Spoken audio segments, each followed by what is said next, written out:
Hello everyone, we are live now. We'll be starting in another 5 minutes.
A very good evening to one and all present here.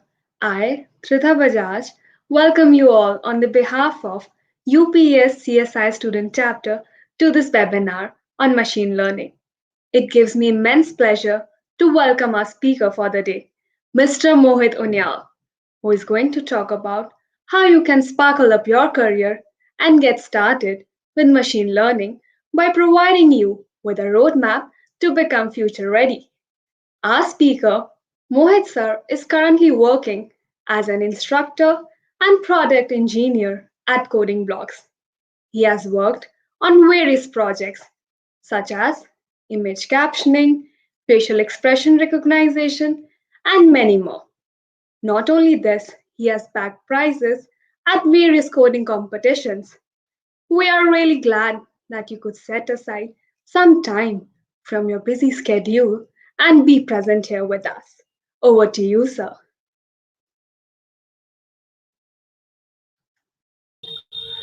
Hello. Hi. I'm audible. Yes, sir, Can you you please? are audible. Okay. Great. Thank you very much for the warm welcome and hello everyone. Good evening. So, as Shweta has already introduced, my name is Mohit. I am instructor and product engineer at Coding Blocks.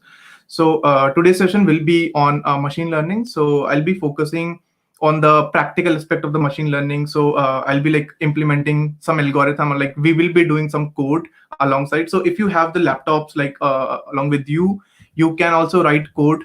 And so we'll be talking less about the theory. So like I have some slides. So maybe like for around 20 to 30 minutes, we will be talking about a general machine learning, what is machine learning, how a machine actually learns. And then for the second half of the workshop, we will be doing the coding in Python, and we'll be actually building a mini phase detection application, right? Cool. So let me just share my screen. So I hope it's visible, right? Yes, sir, it is visible. Great. Fine. So let's start with a very basic introduction, like what is machine learning if we talk in very layman terms, right? So let's suppose that you have to create a classifier or like a differentiator that can actually differentiate between dog and giraffe, right? So it's pretty obvious, like everyone know how a dog look like and how a giraffe look like. So there's no big deal. But let's start with a basic example, and then we'll move on to like a complex situation. Fine. So let's say that you want to create something known as dog versus giraffe classifier. You can also create dog versus cat classifier. For example, machine can differentiate between dog and cat, right? But we are talking about dog and giraffe. So what you need to do is you need to get or gather some data about dog height, right? So let's say that you pick three dog, you randomly pick any three dog. So and you measure the height. So the first dog has a height of 1.5 meter. Second dog has a height of 1.2 meter, and third dog has a height of, let's say, 0.3 meter. So we randomly pick any three dogs. Similarly, we picked randomly three giraffe as well, and we measure the height. The first giraffe has a height of 4.1 meter. Second giraffe has a height of 5.2, and the third giraffe has a height of 6.3 meter. Now, the only data that we have, because machine learning cannot learn without the data. So obviously, everyone understand that thing, this thing that we need to have some data. So this is the data that we have. We have the height of six animal, three of them were dog, and we have the height of dog, three dogs. We have the height of three giraffe. Now this is the important time to predict something, right? So if I give a box, if there is a animal inside this box, I do not know which animal is this. I just know that the height of this animal is 5.8 meter. I only know the height of this animal is 5.8 meter. Can you predict which animal it would be? As pretty much obvious, like everyone has suggested or predicted that this would be giraffe. But how would I predicted this thing? Because you have found just by looking at all the six examples, all the six data, that dogs are shorter, right? Dogs have a shorter length, or you can call it height. uh, Giraffe has tall height, right? They are taller than dogs. And similarly, like if this point, if I talk about this data, if there is an animal, if there's an animal having height of 5.8 meter, this look like a giraffe. It is possible that it can be a dog, but very unlikely, that there's very less probability. For example, 0.0001% probability that it would be a dog, this animal would be a dog. Like you know this thing, right? So what we are trying to do is we are trying to capture some features. So this thing is actually known as feature. So if you remember, we have found that there is one thing known as height. We are talking about height of giraffe and also height of dog. So this height property is actually known as feature in machine learning terms. Like machine learning folks call it as a feature. But statistician, if you take machine learning as a statistics thing, then they call it as a variable, right? Because height is a variable, and machine learning people call it as a feature. So this is one feature that you can take between dog and giraffe. But there can be different type of other features. For example, if you look at the uh, the ears of dog, you see they have slopy ears, right? Whereas if you look at the ears of giraffe, you see ears of giraffe are different. Similarly, if you look at maybe the neck, if you look at the dog neck, you can see the difference, right? Similarly, if you there can be a lot of other features. For example, if you see the skin pattern, all the giraffe has generally this type of skin pattern, whereas dogs has generally a plain pattern like a black dog, white dog, or brown dog, right? So you can see there can be different feature on which basis you can differentiate between dog and giraffe. So we actually try to get the data. If you do not have the data, and now some of you might ask, like, how do you get this data? We simply try to sometimes go manually. We manually pick a dog, we measure this. Otherwise, there are different technique as well. Like recently, in these days, we have a technique like web scraping or data acquisition from other API sources. But sometimes you have to manually collect the data as well. So maybe this could be one possible way to get the data. Now, if you have collected the data, the simplest thing you need to do is try to find what is the difference between the data of the dog or the data of the giraffe. Right now, I'm just doing it manually, but the machine also does the same thing internally. Now, there are some algorithm that actually does the same thing. Machine actually finds automatically that if the height is below 3 meter, it would be dog.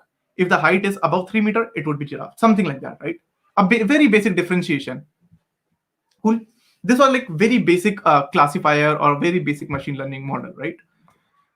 So you know that there are a lot of applications of machine learning these days. I don't need to explain. A lot of applications are there. For example, healthcare is there, right? And then virtual assistants there, chat box are there, right?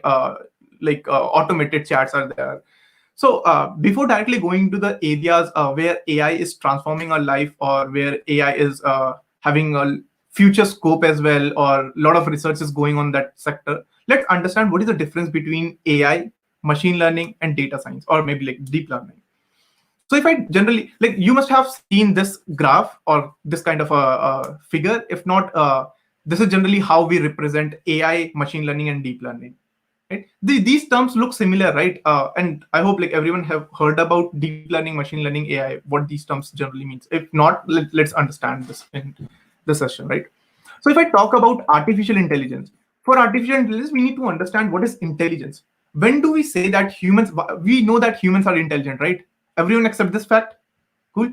So we know humans are intelligent, and scientists found that we are the most intelligent creature on this planet, right? We are our human brain can learn or adapt new things very quickly. So what they try to do is they try to mimic, they try to create a, you can say, artificial human, right? Or artificial intelligence. Like they wanted to take the intelligence from a human brain and they wanted to put it on the machine, or like maybe a robot. Like you have heard about Sophia is a robot that can like actually talk or do things. So artificial intelligence is like a small program. It can be C program, it can be C++, Python, any language program that can have some that can automatically adapt to new situations, right? For example, I can give you a very small example. Let's say that you are using Gmail. Everyone has used Gmail, right? So what I've observed is when I was writing an email, I said that I'm attaching my resume, or I'm attaching a PDF file with this email, and I forgot to attach the email, or I forgot to attach that file. And if I clicked on the submit button or the send button, that these are automatically pop-up comes, and it says that you have said that you are attaching something, but you haven't attached. So this is one basic example of artificial intelligence. It is helping your life, right? It is acting like there is a someone sitting besides you, or like in with you, and that person is also actually checking that if you are writing something correct or not, if you are doing all the task in a correct way or not. Similarly, Grammarly is also there in you have examples of Grammarly, right? Grammarly can actually detect all the grammatical mistakes, and it can even improve or correct those mistakes as well, right? So you can see these are example of artificial intelligence. Artificial intelligence can have any subject. For example, you can have robotics in artificial intelligence as well, right? Because Sophia, how do you create Sophia? You cannot just program everything. You need to have that structure of that robot, right? So you need robotics, you need EC, you need electrical engineering, right? You need different branches, and these branches collect together or combine together to form artificial intelligence. For example, there is a self-driven car. Let's say there's a self-driven car. If I just talk about computer science cannot create a car, right? They can create a program that can run a car, but you need to have that car as well, right? You need to have sensors, you need to collect the data from the sensors. So you can see that artificial intelligence is like a huge field that contains a lot of different domains as well, right? So that is about artificial intelligence. So it can be categorized, it can be said that this is a broad, very broad field, right? And then if we say that machine learning, what is machine learning? It is, first thing is, it is subset of artificial intelligence. It comes under the artificial intelligence, right?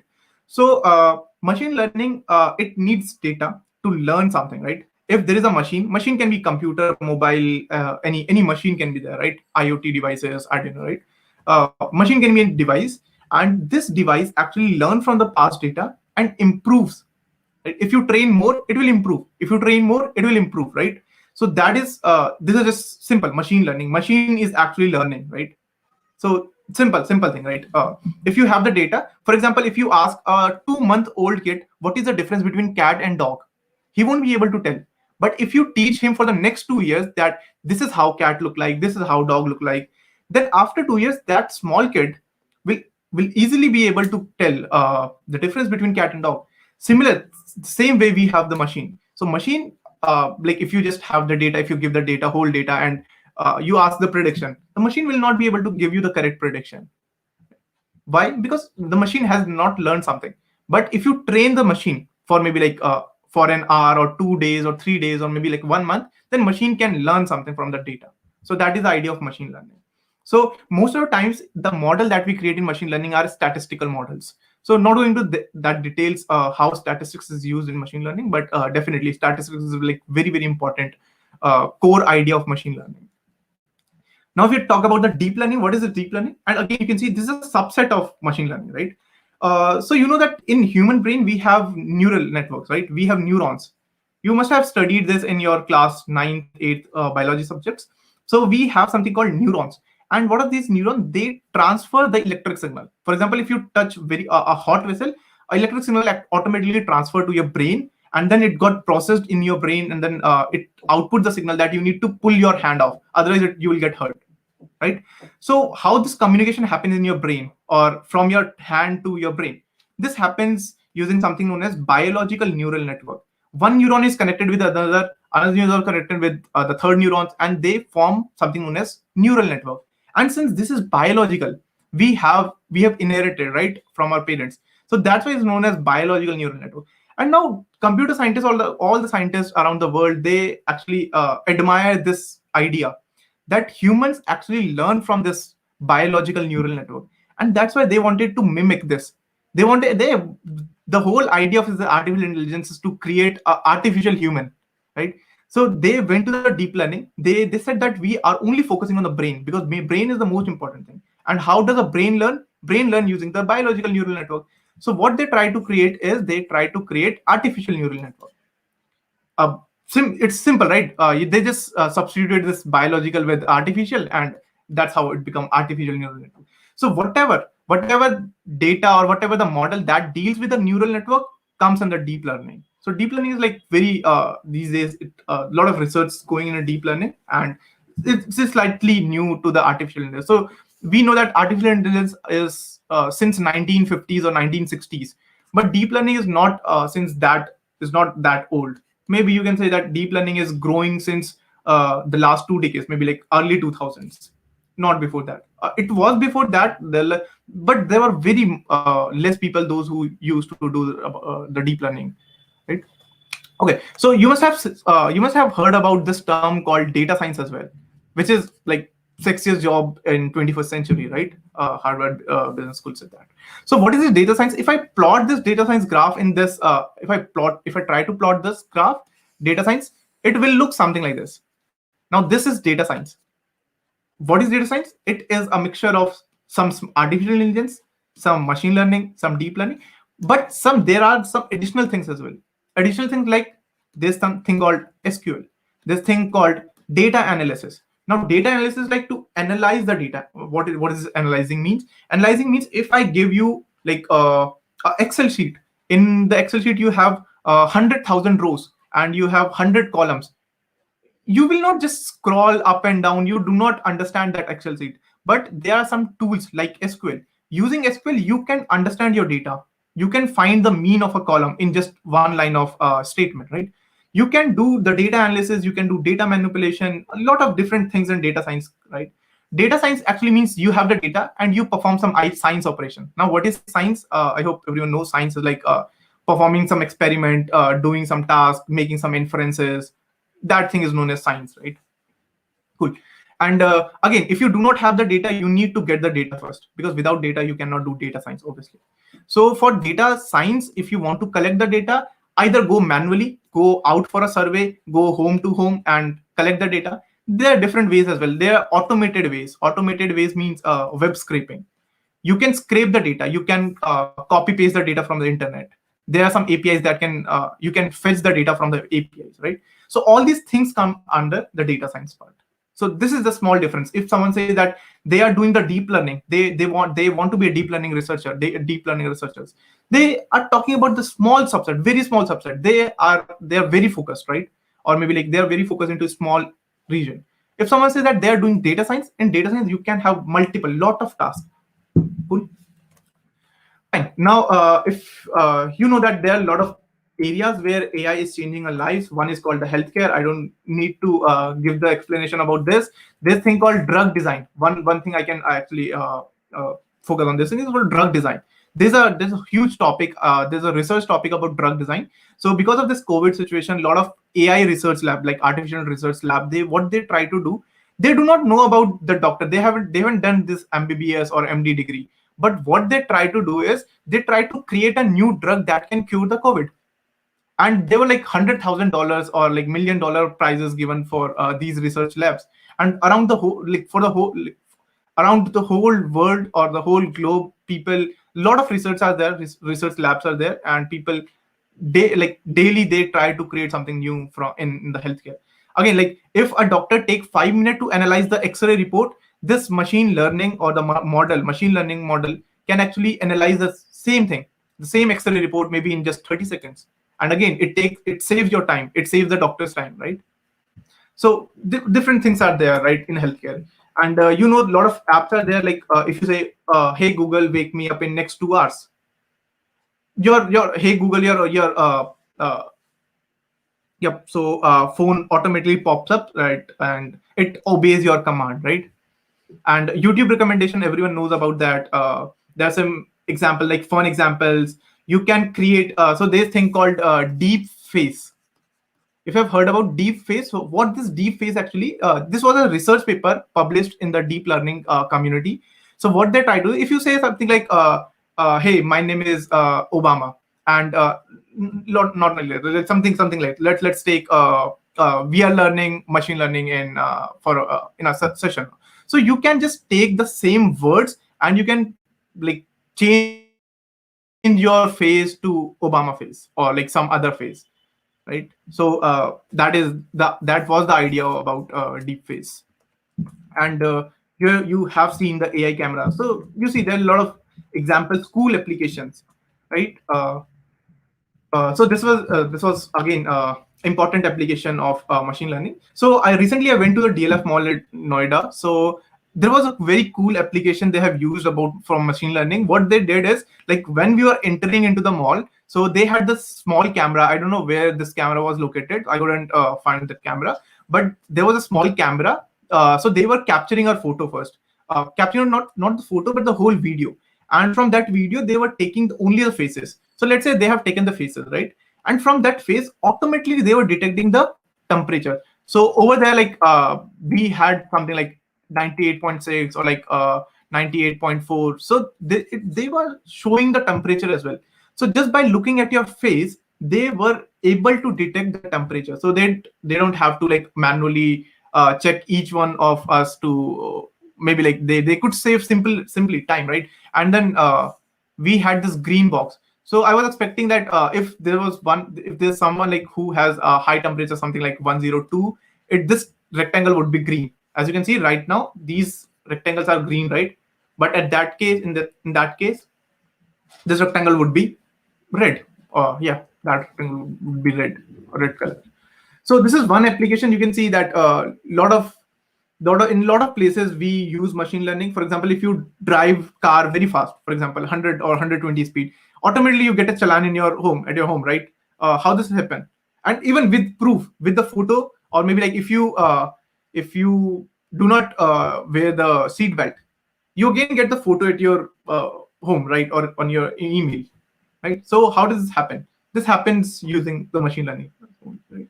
Earlier there used to be one policeman who used to stand at like the red light and used to stop that you are not wearing a seatbelt. But this thing can be automated using machine learning, right?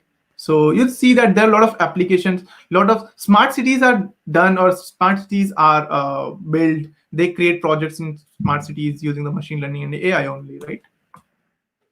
And again, recently I just saw the very cool application or very cool idea from the business analytics. So what is business analytics? You have seen that Uber prices are sometimes different, right? Sometimes it's very high, sometimes low.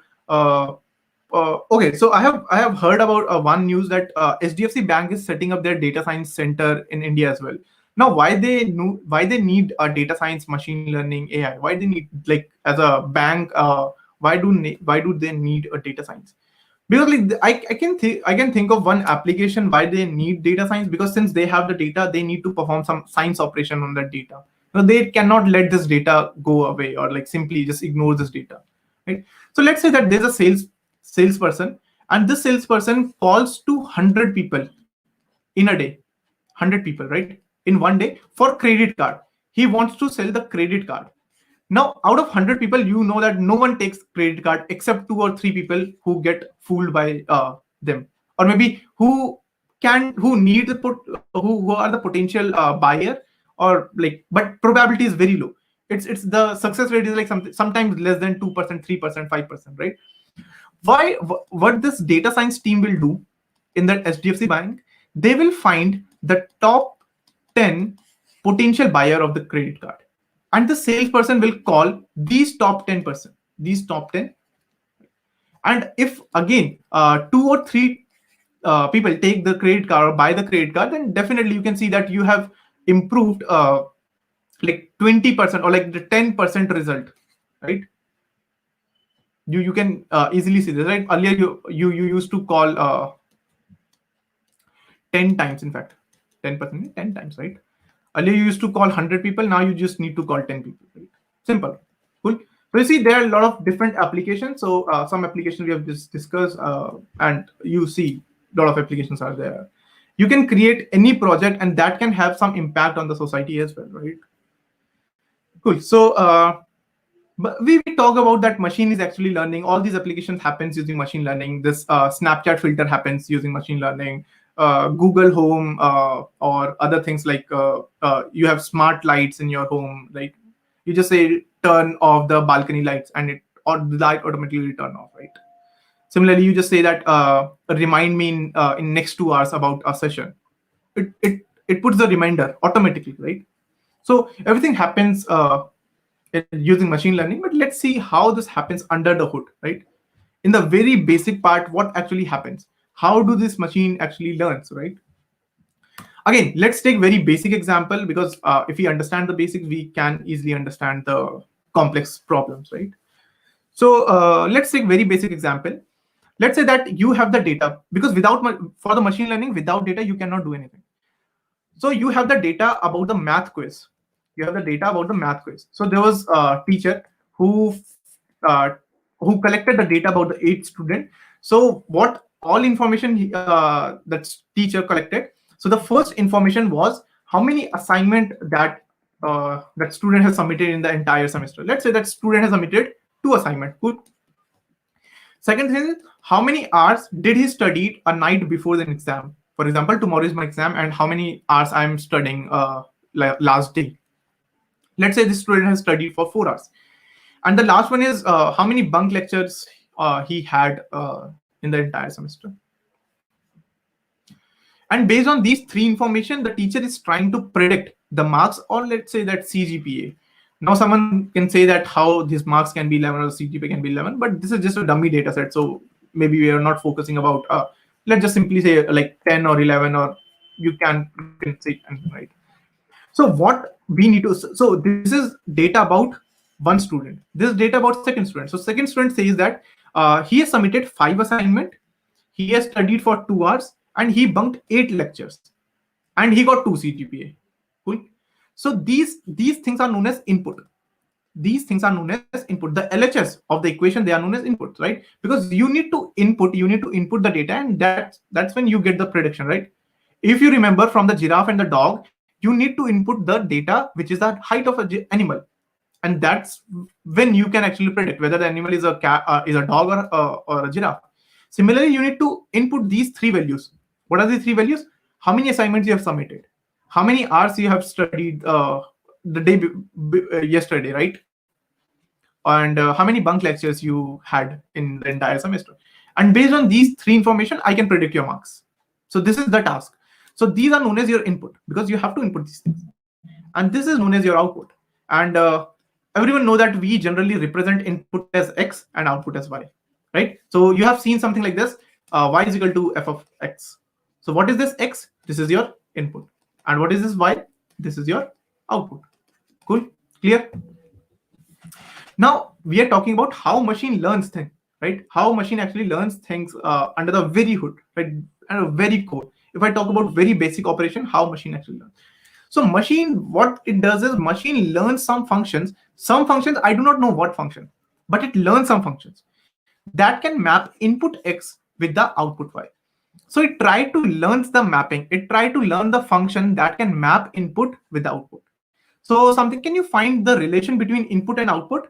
If I say input is X, which is assignment, hours, and bunk lecture, and the output is CGPA, can you find any relation? Can you give any rough answer, like if you find any relation between assignment A, H, and B, and with marks? So I think chat is not open, or fine. So I think yeah, chat is available, but so can anyone see the relation between input and output?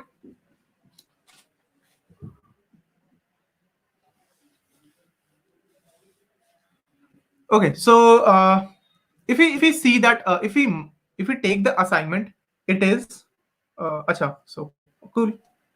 It is, if you take the assignment into number of hours and you subtract the bunk lectures, what you will get is correct. So Satyarth has given I guess the right answer. 2 into 4 minus 5 is equal to 3. So I'm doing a generalization. I'm not picking just one example. I will pick the whole column. I will say, if I multiply assignment into hours and subtract the bunk lectures, I will get the marks, right? I'll simply get the marks. So this is my formula. This is my function. So as you can see that these are your inputs, these are your inputs, and this is your output. Now, how did you get this? How did you get this that you need to multiply 2 and then subtract the last one? Pattern is clear, right? But how did you get this?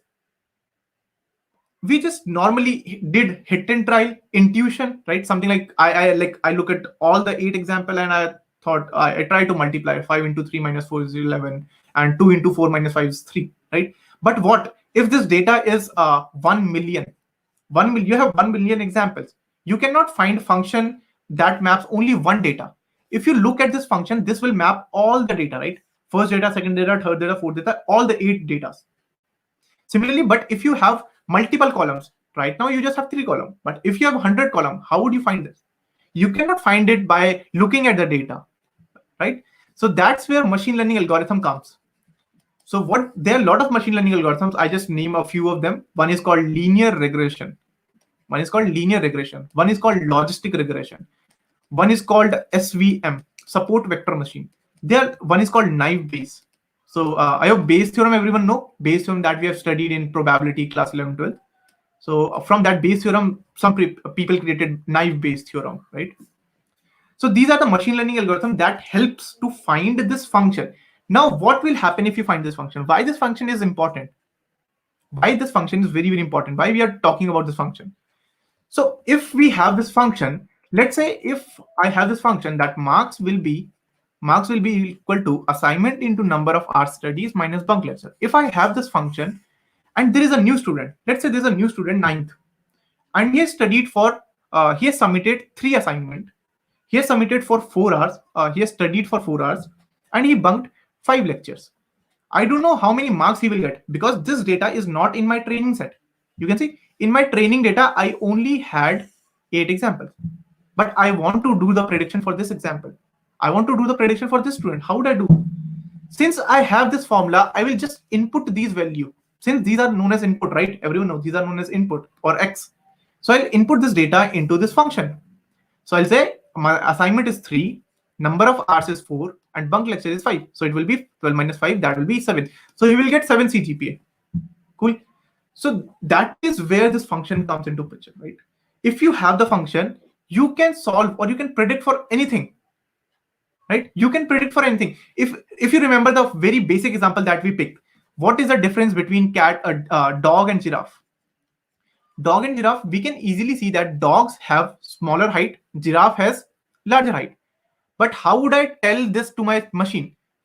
Right? Machine has to find some function. So machine will say that if something like if your height is greater than equal to 3, then this will be giraffe.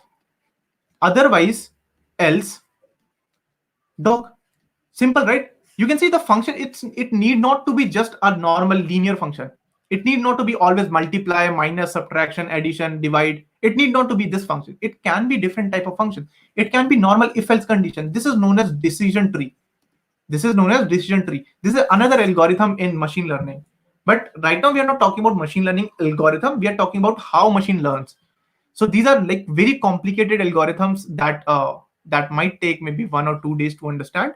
But what these machine learning algorithm gives, if you have written the whole algorithm, maybe like 100 line of algorithm, what this will give you? This will give you a function so that you can input any data and it will give you prediction, right? So this is the whole idea.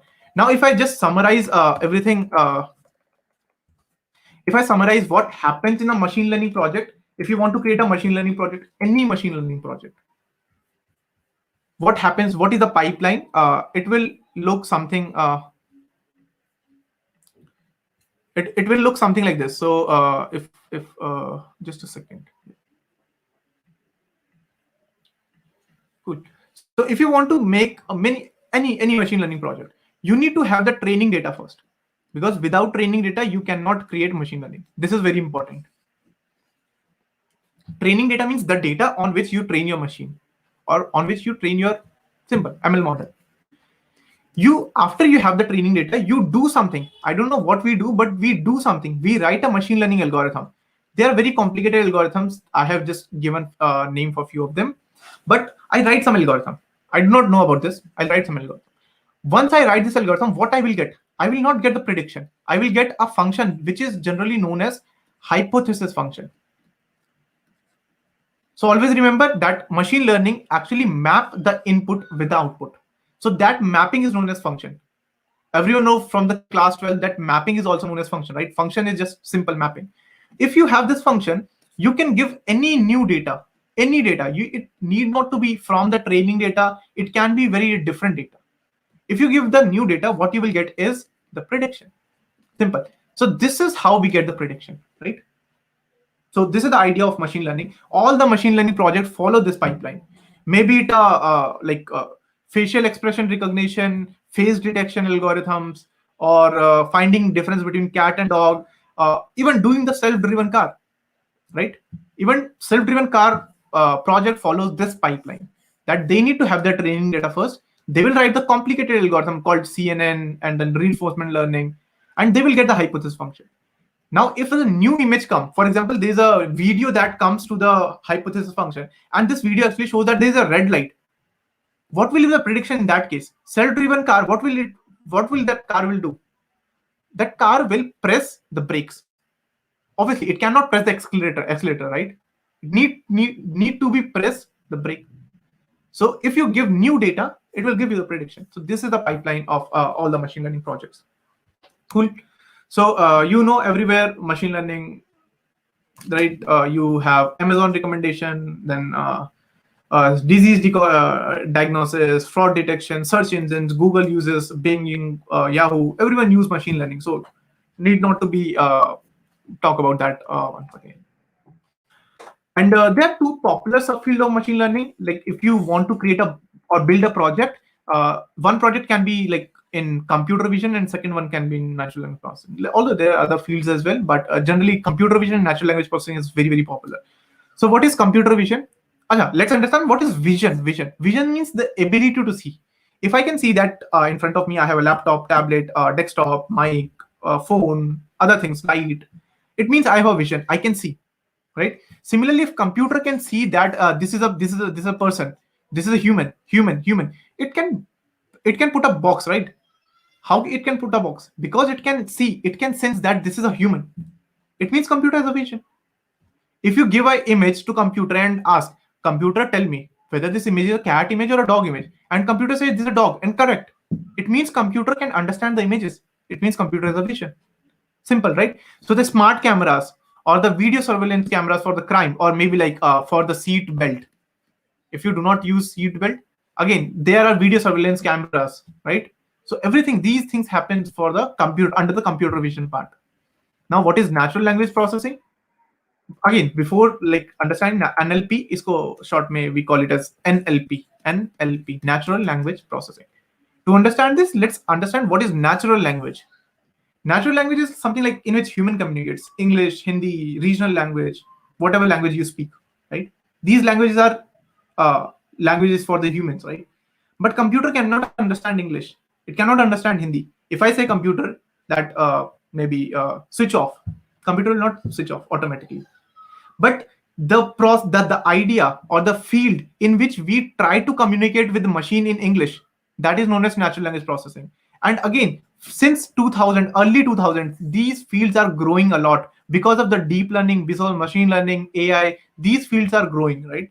Earlier we never heard about the natural language processing. We never heard that we can actually communicate with the computer in English.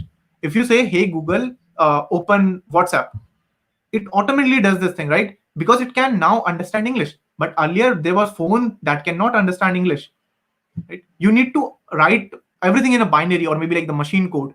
But now we have English, Hindi, right? Even Alexa is available in Hindi as well, right? Cool. So I hope the idea is clear about the theory of machine learning. If you have any doubt, you can put your doubt on chat. I'm also looking at the chat as well, right? Or maybe like if you want to discuss anything about machine learning, any application, we can definitely discuss. But I don't think like isse zyada we need to focus on the theory part. That's it. Like if you want to discuss something about the theory, definitely we can do. But let's see the application of the machine learning, right? Let's write some code and maybe let's try to create a face detector that can actually detect the faces. So if I'm saying that I want to detect faces in my photo, it means I want to work on my computer vision. Why?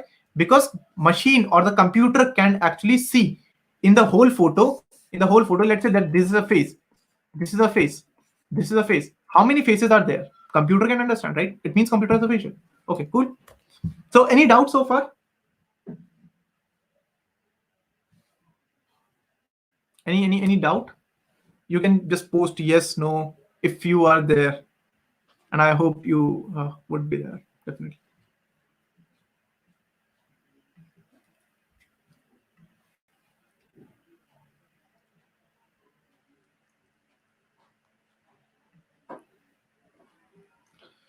Cool. So no issues. Fine. So just let me know how many of you do not know Python. Do not know. Like I know that most of you know already Python, like basic of Python. If you are second year, third year, like it's totally fine. Even if you are first year, that's totally fine. How many of you do not know Python? Because if I have the rough idea, then maybe I can start with the Python basics first. Because obviously for machine learning is like coding. We need to write code. Now, generally, we never write machine learning code in C++. Most of the times we focus or we write code in Python. I will talk about it, why we write code in Python for machine learning or data science. Why we do not choose C++, Java, Scala, JavaScript. Why we do not use these languages. But only there's one student, Ishan, and I guess, okay. Snehil, Anjali, okay. Fine. Satyarth. Okay. I guess there are like few people, those who said that they do not know Python. So maybe what we can do, we can understand some basics of Python. Like we can just touch the Python basics part. We can see how to write code. If you know C++, Python is very easy. Python is just like normal English. Fine. If you know any one language, like C++, not even C++, if you know C language, Java language, any language, Python will be very, very easy, right? So what we'll do, we'll just quickly take the overview or the summary or the kind of a crash course on Python. We'll understand what necessary things we need in Python, and then we will jump to the machine learning project, or kind of a mini project, because obviously in 1 hour we cannot create the whole project, right? So we'll jump to the machine learning project that time, right? So maybe like for half an hour we can discuss Python basics then, right? So like if you have your laptops with you, or like your desktop, then maybe like you can open Google. You need to just log in or sign in your Google account.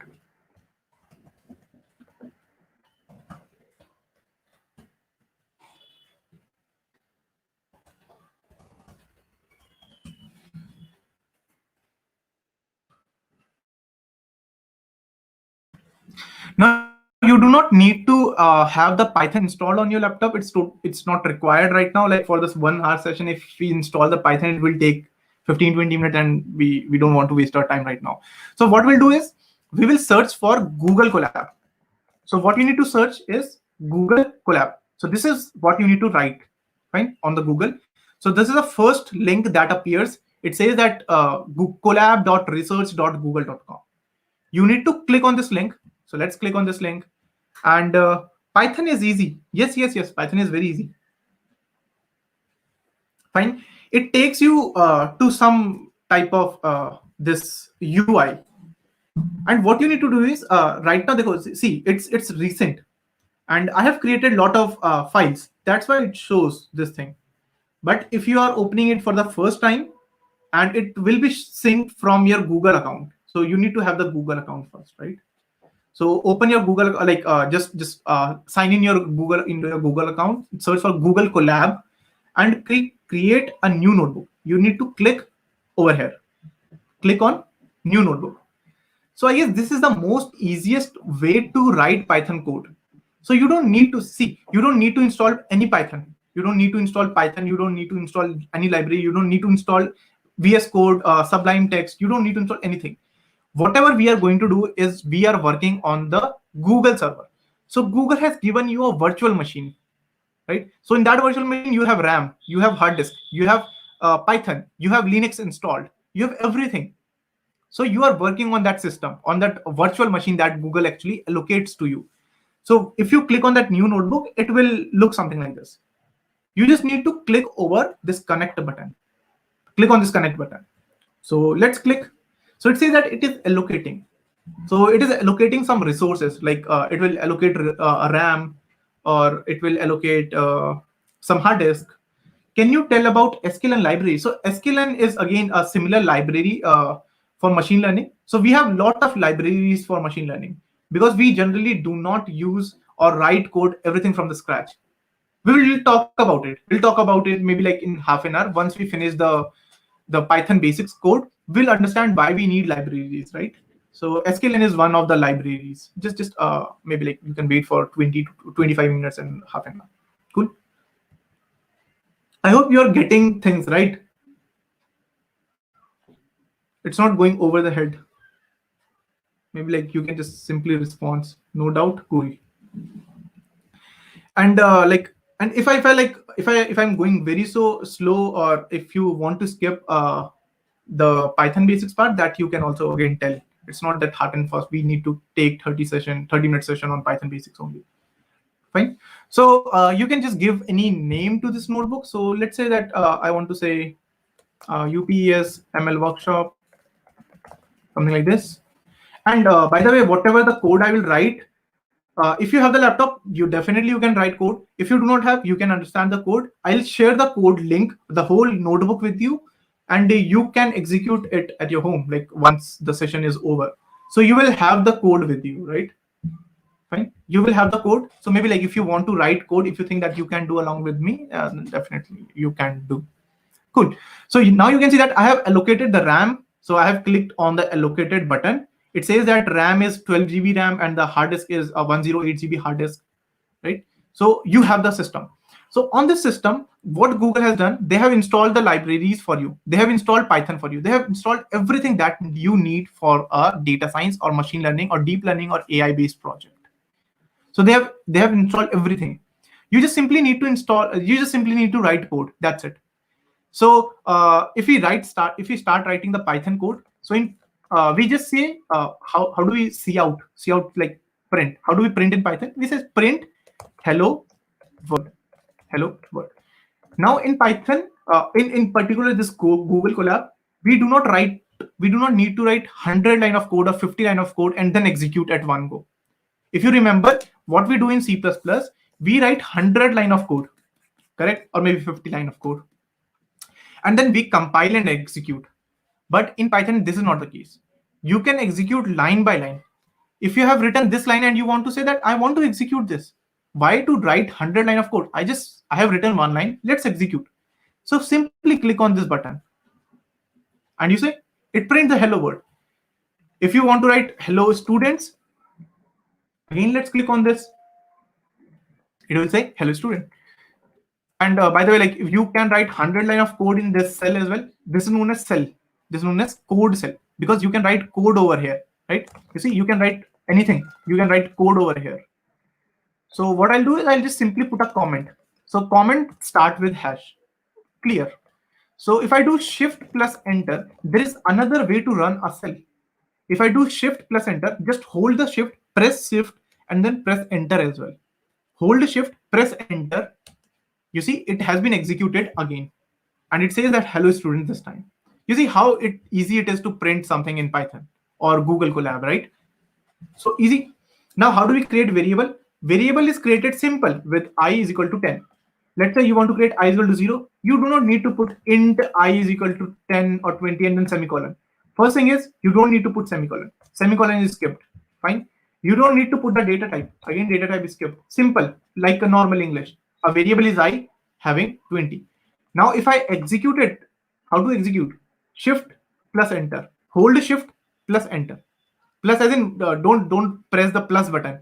Hold shift enter. Shift enter is to execute. Otherwise, you can execute from here as well. This button is for execution. Now this I has been declared or initialized, you can say. I has been initialized. So if I say that print I, can I print I? I want to print the variable. What is the value of I? It says that it is 20. Cool. Simple. So if I have not given any data type to the I, for example, if I have not given integer, so it doesn't, does it mean that Python does not have the data type? It's not the case. If I have not given the data type, it automatically take the data type from the variable, what type of variable it is. So if you want to understand what is the type, what is the data type of the variable, you can simply write a function known as type. If you say type of I, it will take the variable I and it will print that it is a integer type. Now there is something magic going to happen, right? In other languages, those who are coming from C++ and Java, they have seen that once if you have created a variable which is integer, I is equal to 20, you cannot put string or character or boolean or float value into the right, correct? But here, if I have created I as 20, which is integer, I can say I as hello or I as machine learning, which is a string, right? Let's execute. How to execute? Shift enter, execute, right? And if you want to add the code cell, just hover over it, just take your mouse over it, click the code, click code. It will enter a lot of code. Cool. Code cell, not code, code cell. Now, if you print I, now I will be machine learning. I will not be 20. I will be machine learning. The I variable will be machine learning. And if you ask what is the type of I, it says that this is string.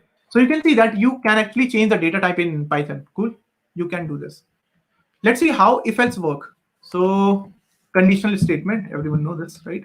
Let's create I is equal to 0 once again. So you see, you can create I variable, but I know that this is not a good practice to just keep I variable. Let's just say number, NUMB, number, right? You can say if number is greater than 10. Now, instead of this curly bracket, in other languages, what you do? Curly bracket. But here you do not put curly bracket. You just put in Python, you just put a colon, right? If you put a colon, it automatically give you the indentation. You see, it automatically give you indentation, and you see print number is greater than 10. So if number is right now, let's say 5, will it print something? If I execute it, will it print something? No, obviously no, because this statement is not fulfilled, right? But if I write 50, it will print. It will say that number is greater than 10, right? And in 7, not printing. You want to write else condition, you can say else, and again a colon, and always remember, whatever you want to put inside the if block, whenever you put this colon, it means you are starting a block, right? You're starting a block. So whatever you want to put inside this if block or else block, you need to give the indentation. This is very, very important.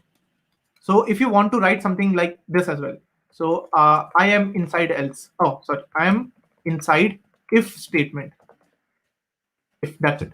So this should be in line, right? You see the indentation, how proper indentation I have given. Like automatically, it takes automatically. I don't give the indentation. Automatically take the indentation. You see, in just one line, this needs to be remember. This needs to be uh, you need to take care of the indentation. If you are like very new to the Python, you will get indentation error a lot of time. Like for the next 2-3 days, if you practice Python, you will get the indentation error.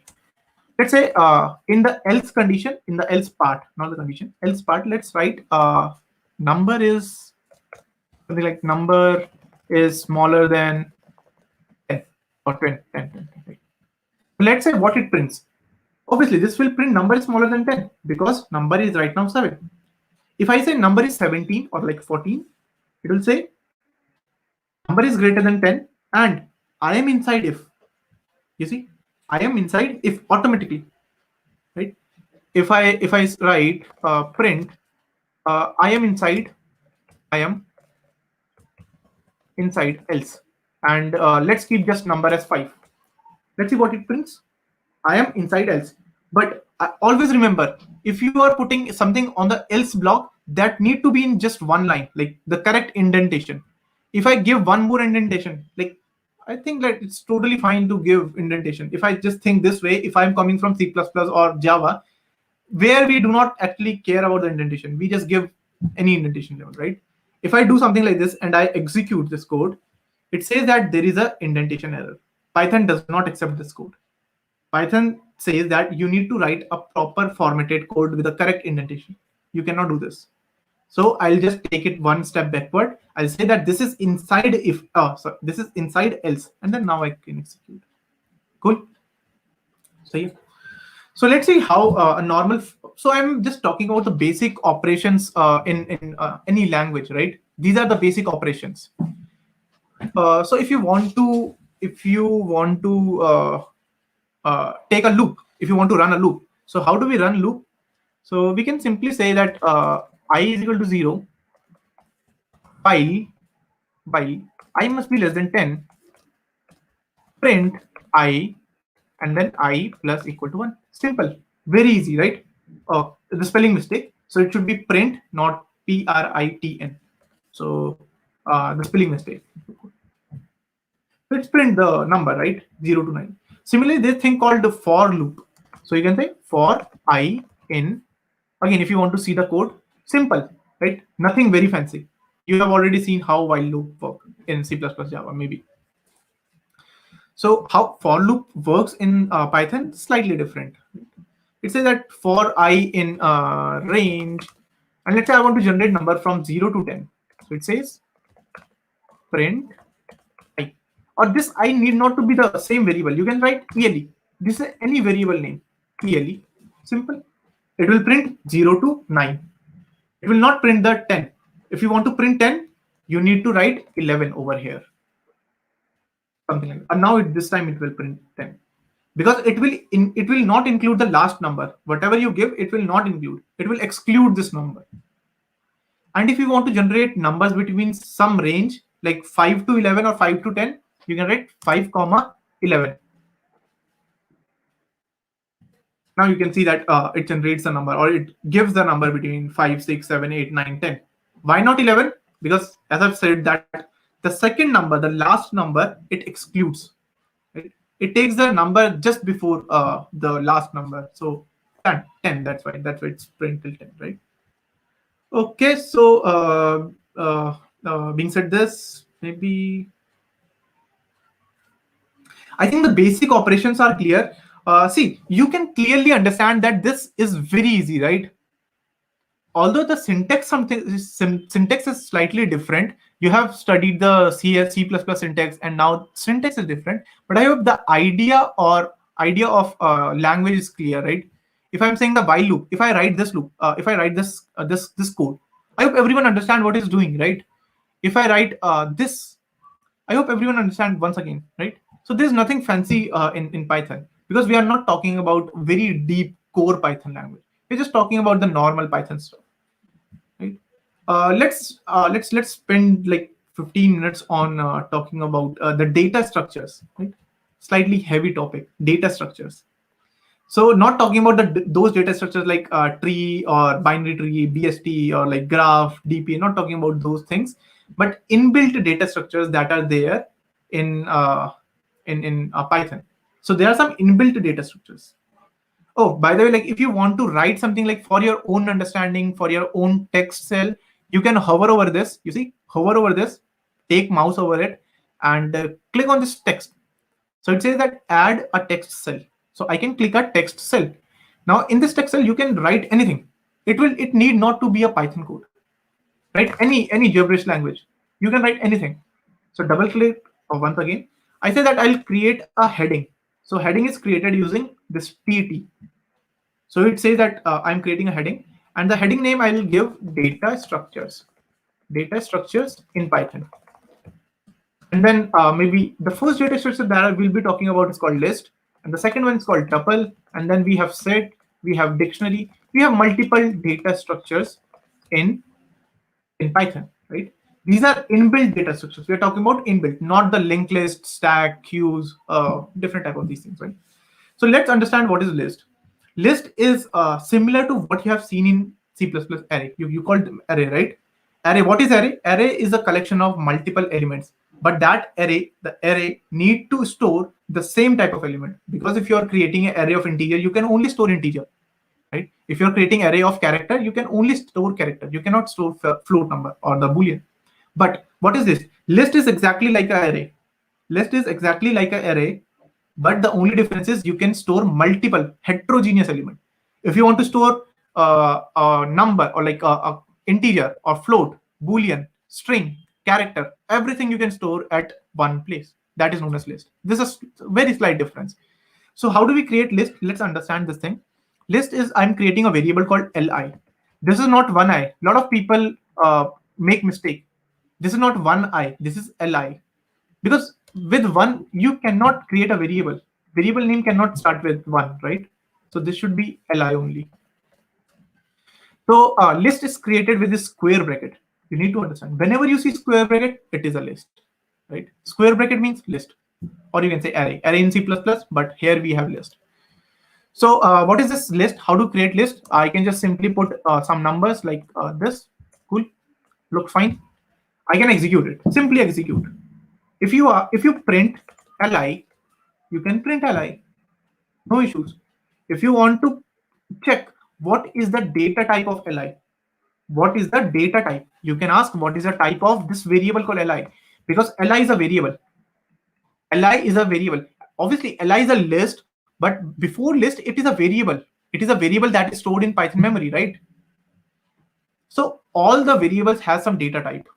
If I ask what is the type of li, it will not say integer. It says it is a list, because integer क्या है कि उसको कुछ मिलेगा नहीं.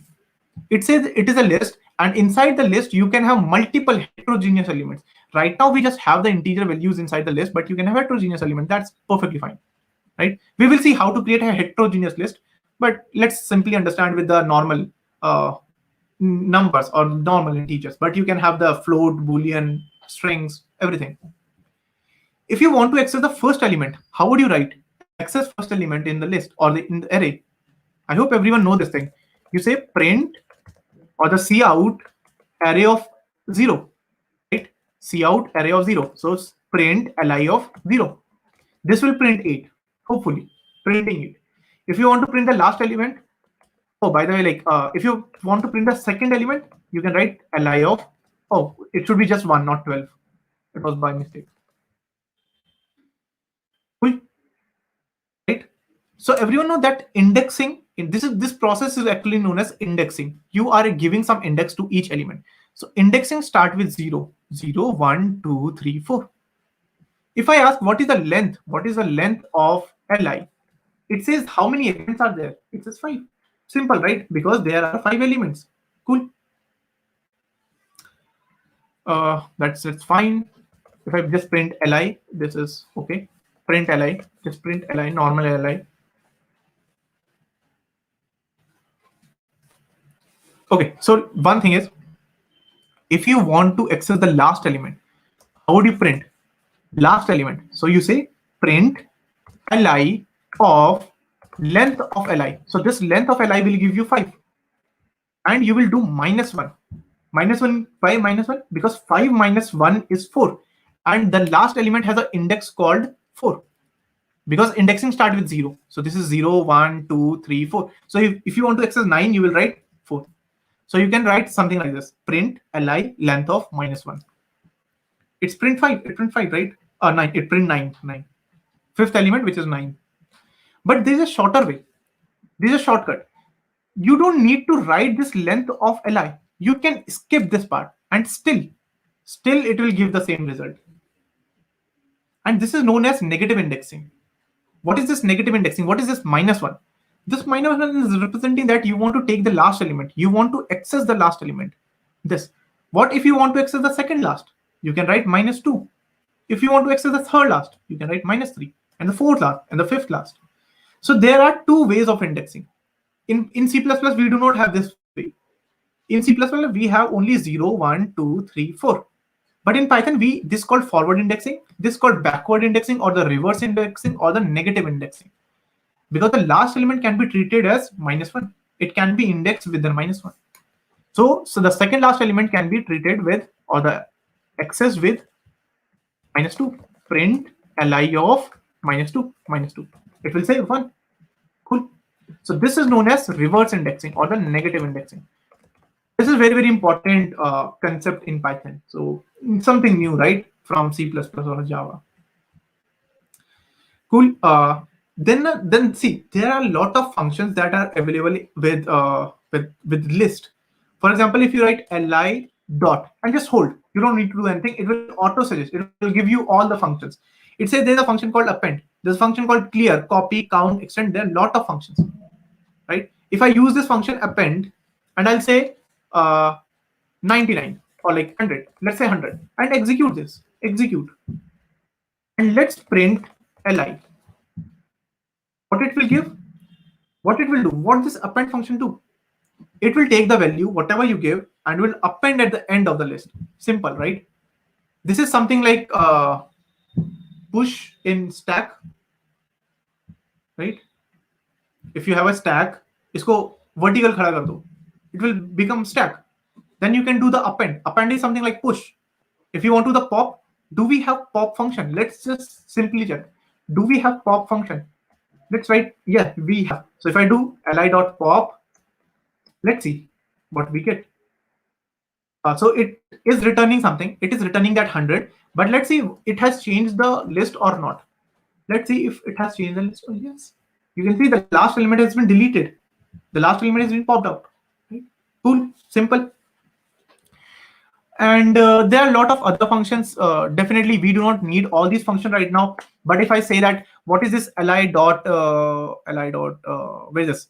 Li dot reverse. What it does? Everyone know. What is this? Li dot sort. What it does? Everyone know. What is li dot remove?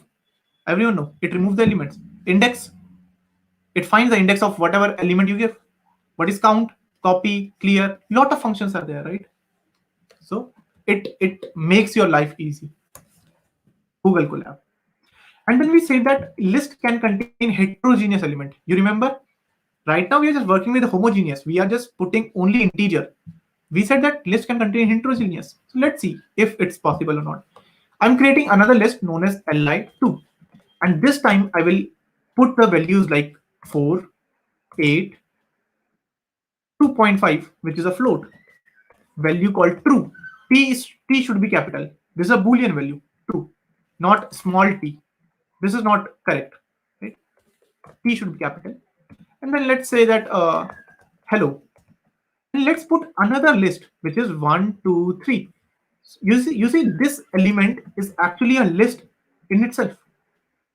So what you can do, you can put anything. You can literally put any variable of any data type. Right? You can put anything, literally anything in a list. That should be a valid data type. Should be a valid variable. That's the only requirement. Then let's say 99, 100. Right? Let's execute this. Let's ask what is the type of li2. It says it is also a list. It will not tell what are the elements, but it says that it is a list. Simple, right? If you want to access hello, how would you access? This is 0 element, this is first element, second element, third element, fourth element. So you will write li of 4, li2. The variable list is 2, right? li2 of 4. So it will give you hello. Let's see. Yeah. Now, if you want to access this 3, this is very important. Now, this 3 is not directly accessible. This 3 contained inside a list. This 3 contained inside a list. So you need to access this outer list first. How would you access the outer list? You say that this has an index 5. So I will access this list first, the whole list. So you will write li2 of 5. This will give you the whole list, complete 1, 2, 3. Now you want to access the last element. How do you access the last? You say -1.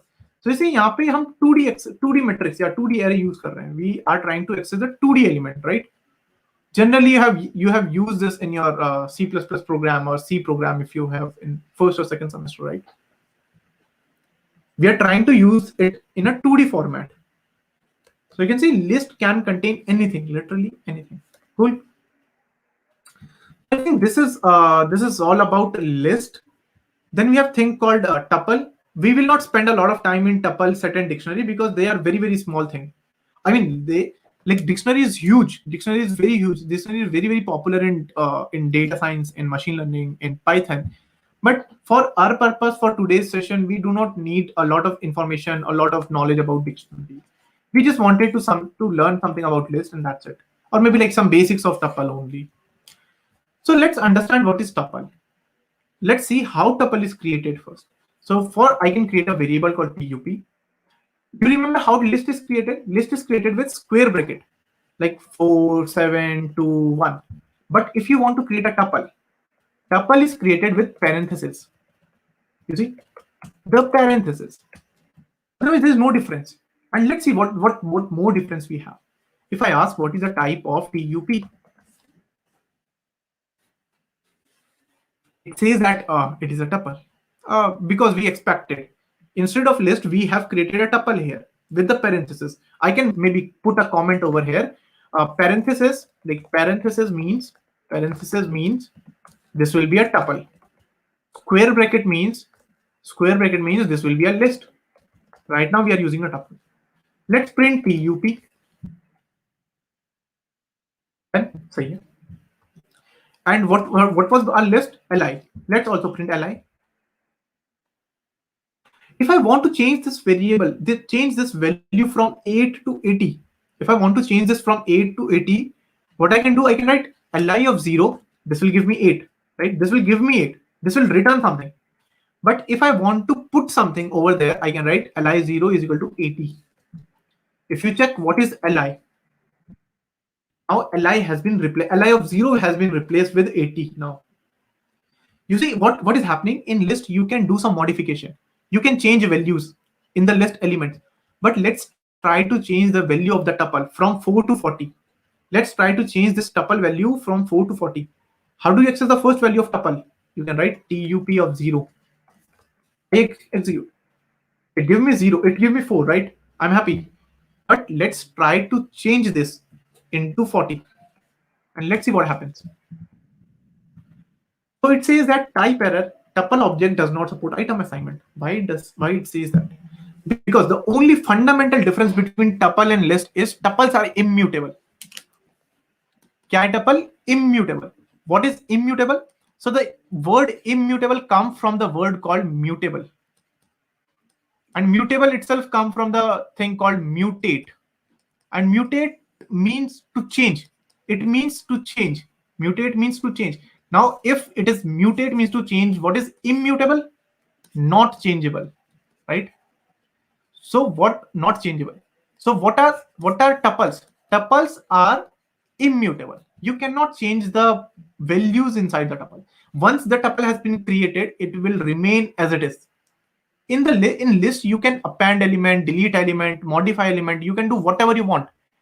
But in tuples, once it has been created, tuples has been created, you cannot change the elements of the tuple, right? So this is the core idea. This is the core idea about tuple. Now someone might ask that why do we need actually tuple? Zarut kya hai tuple ki?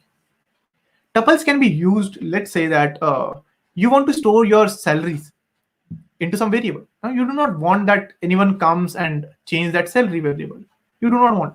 You have some constant values like pi. You can create constant value, right? Similarly, you have multiple constant. You can create a list which is immutable. List which is immutable known as tuple, right? Or simply you can call it as a tuple. You can create a tuple. Tuple is again a sequence of elements, but they are immutable. You cannot change them. Cool.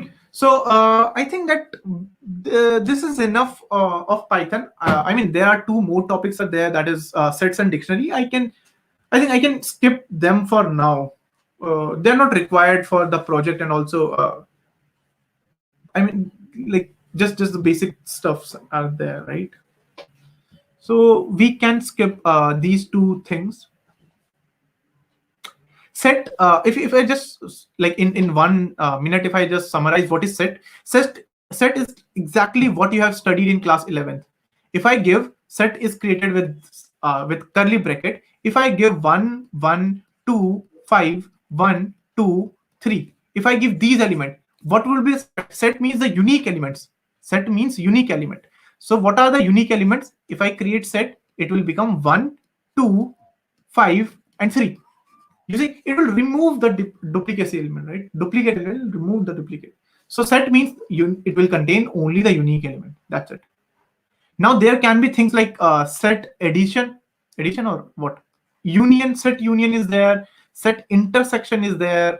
Set complement is there, right? Set complement is there. Set difference is there.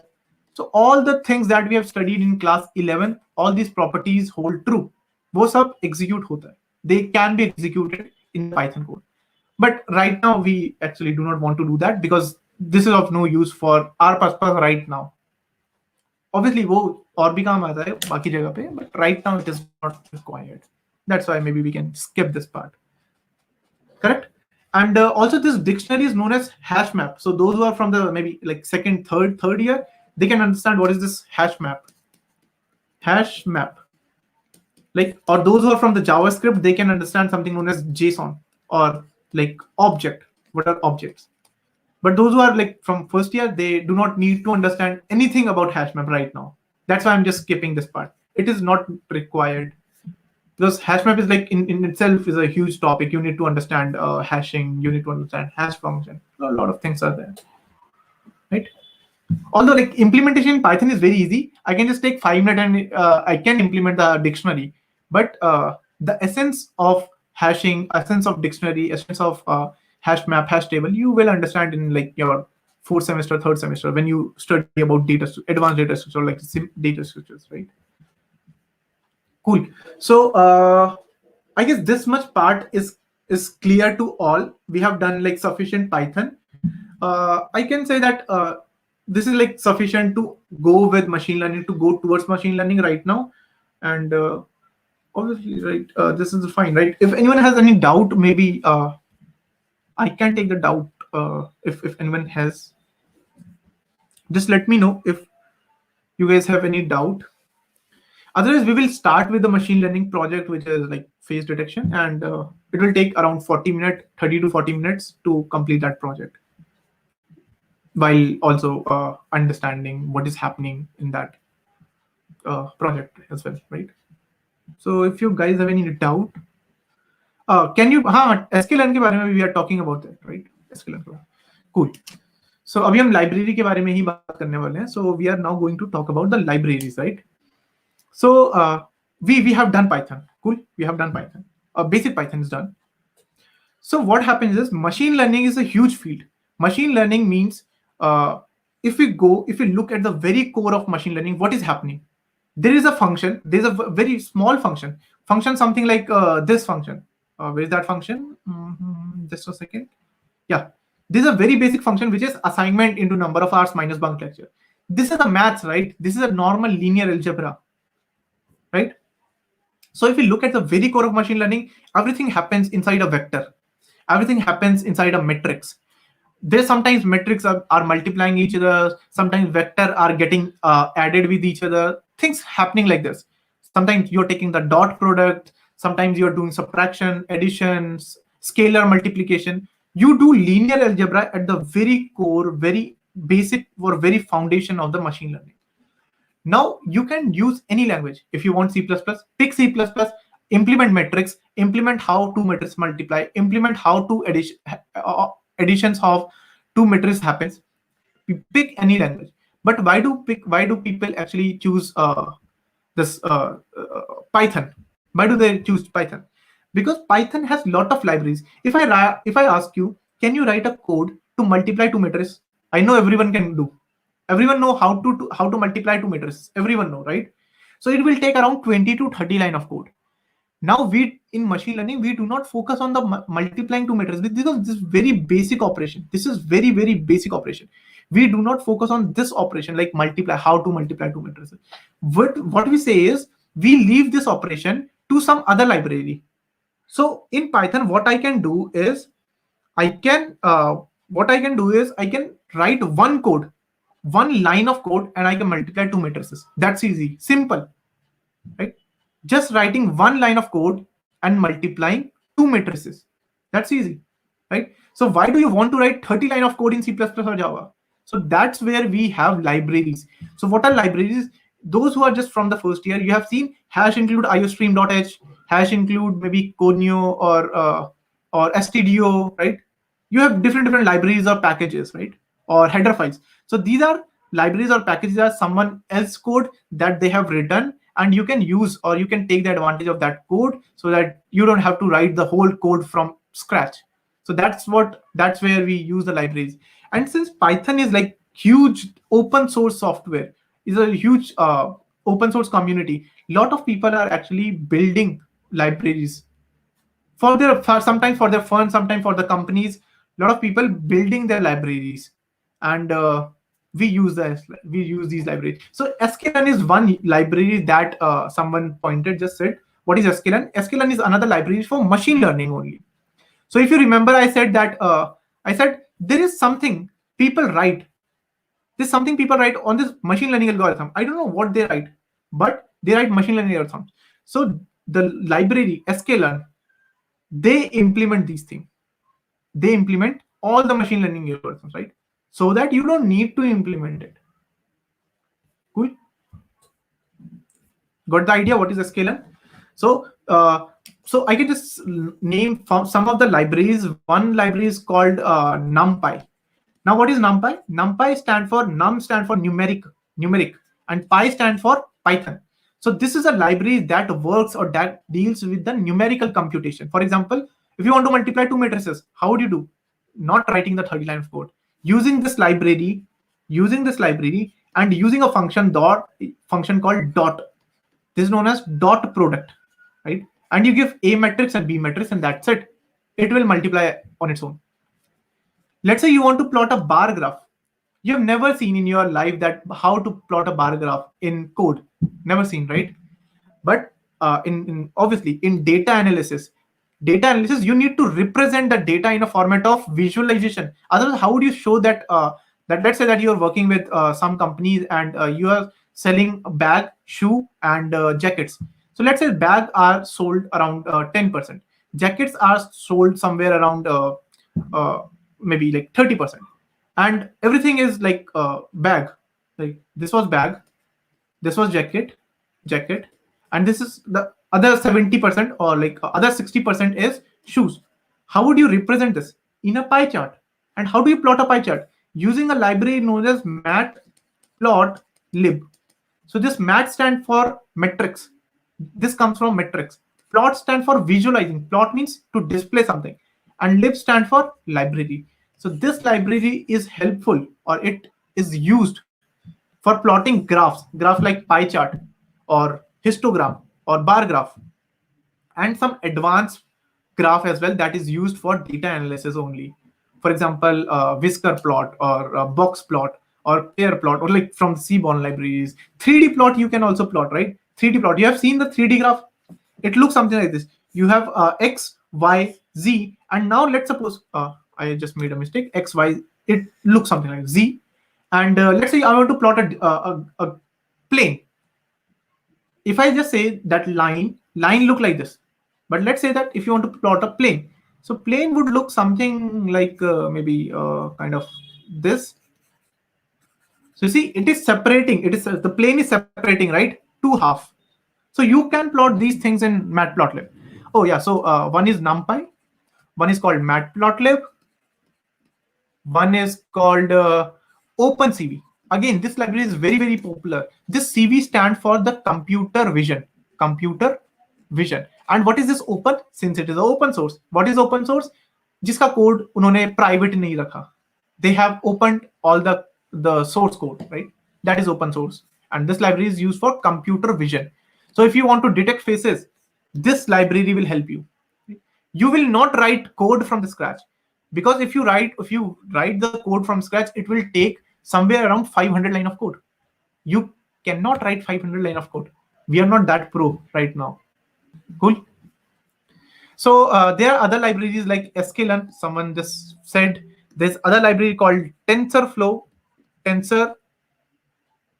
library called TensorFlow. Cool. This library, बहुत सारी libraries हैं. So maybe we can just focus on 2-3 libraries only for now. Cool.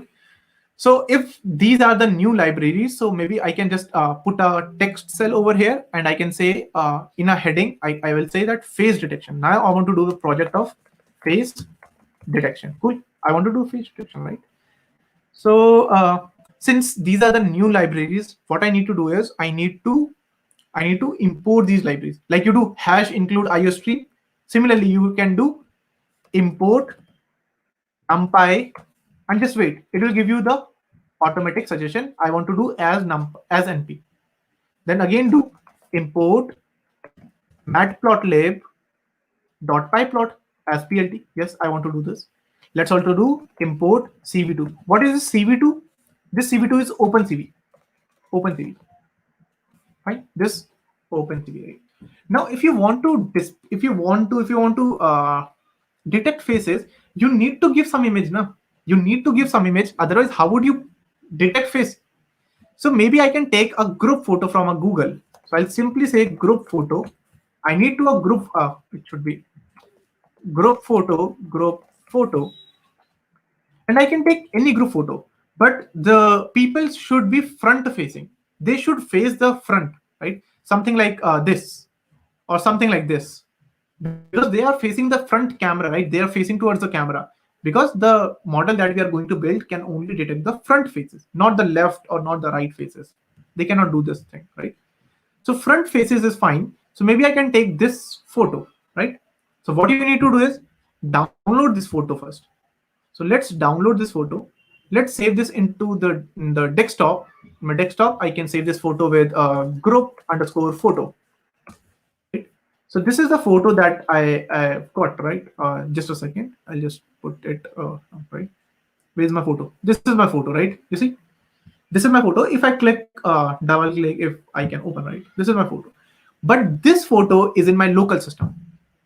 You understand this thing? This photo is in my machine, in my laptop. But I'm writing code on Google server. Now, how would I transfer my file from local system to the Google server? So there is an option. Over here, you see there is a button called files. There's a button called files. If you click on this button, there's an option to upload. So basically it shows all your files in the current directory. मतलब current folder में जो भी files and folders हैं आपके सब दिखाएगा यहाँ पे. Right now you just have one folder called sample data. इसके अंदर 3-4 different टाइप की फाइल्स हैं that we do not need right now. We need our JPG image, right? We need JPG. So how do I need to upload this. So I'll just simply click on this. I'll say this is the group photo. I'll upload this or I'll open it. So it says that it is giving me a reminder that when you close this session, this will be terminated. This file will be deleted. Why? Because this is a virtual machine. This is not your permanent machine on the Google server. This is your temporary machine you have given. The Google has given you for maybe 12 hours. That's it. So I'll say that I understand this thing. Okay, don't teach me, right? So, okay. So this is a photo. If you click on this photo, you see, click karo. You see, ये photo है, and exactly same photo. This is same photo, right? Now, what we need to do is we need to learn how to read photo. If you do not read photo, how would you plot it? How would you find faces? You need to teach the machine learning model that how to read photo first. Read photo, right? So what I say, I'll use this library called matplotlib to read the photo. So I have this PLT stand for the short form. PLT is the short form for matplotlib. This NP is the short form for NumPy. This CV2 is the OpenCV, right? So these are the short forms. So I'll write that PLT dot. Now there will be one function to read image. Sometimes I do not know the function, so maybe I just wait for the Google Colab to give me the hint. So I'll write PLT dot. There will be function. So this function is called, just a second, function called I am read, I am show, I am save, and I am show. These are the three functions that we need. According to you, which function would be more appropriate to read an image? Definitely I am read, right? And if you want to display an image, then I am show. If you want to save the image in your local system, I am save. And then there are other functions. For example, what is this hist? What this hist can do? This can plot a histogram. What does what does? There are other functions as well, and I can just show. There are some other functions like oops. Yeah.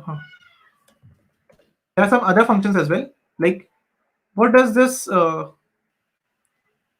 What does this bar? PLT.bar does? I don't know. But if you understand, simply it will plot a bar graph. Similarly, if you have PLT.py, right? Similarly, if you have PLT.scatter plot, scatter, this is one function. You see, there are a lot of functions inside these libraries. You don't need to do anything from your own. Scratch se kuch nahi karna. So I'm using this function PLT.imread. Now imread will take one parameter, which is the file name. So the file name is group underscore photo dot jpg. All right, group underscore photo dot jpg. Right, now let's execute and let's see if this reads the file or not, or image or not. So let's execute this. And now, okay. So I was expecting to have an image, right? I was expecting that I will get an image, but what I'm getting these numbers, these random numbers. I don't know what these numbers actually represent, but I'm getting some random numbers. Let's hold for a second. Let's save this in a variable called img. Fine. Let's save this in a variable called img, and there's a property. There's a property having img dot shape. There's a property called dot shape, not a function. This is not a function, right? This is just img dot shape. Let's execute this. So it says that there's 500, 700, 3. I don't know again what it does. It is basically it is if I ask what is the type of this image, I am expecting this should be image. This should be image because it should be an image, right? Many image read kari, so I should get an image. What I'm getting is np dot numpy dot nd array. Now what is this nd array? This is known as n dimensional array. There can be 1 dimensional array, 2 dimensional array, 3 dimensional array, 4 dimensional array, 5 dimensional, n dimensional.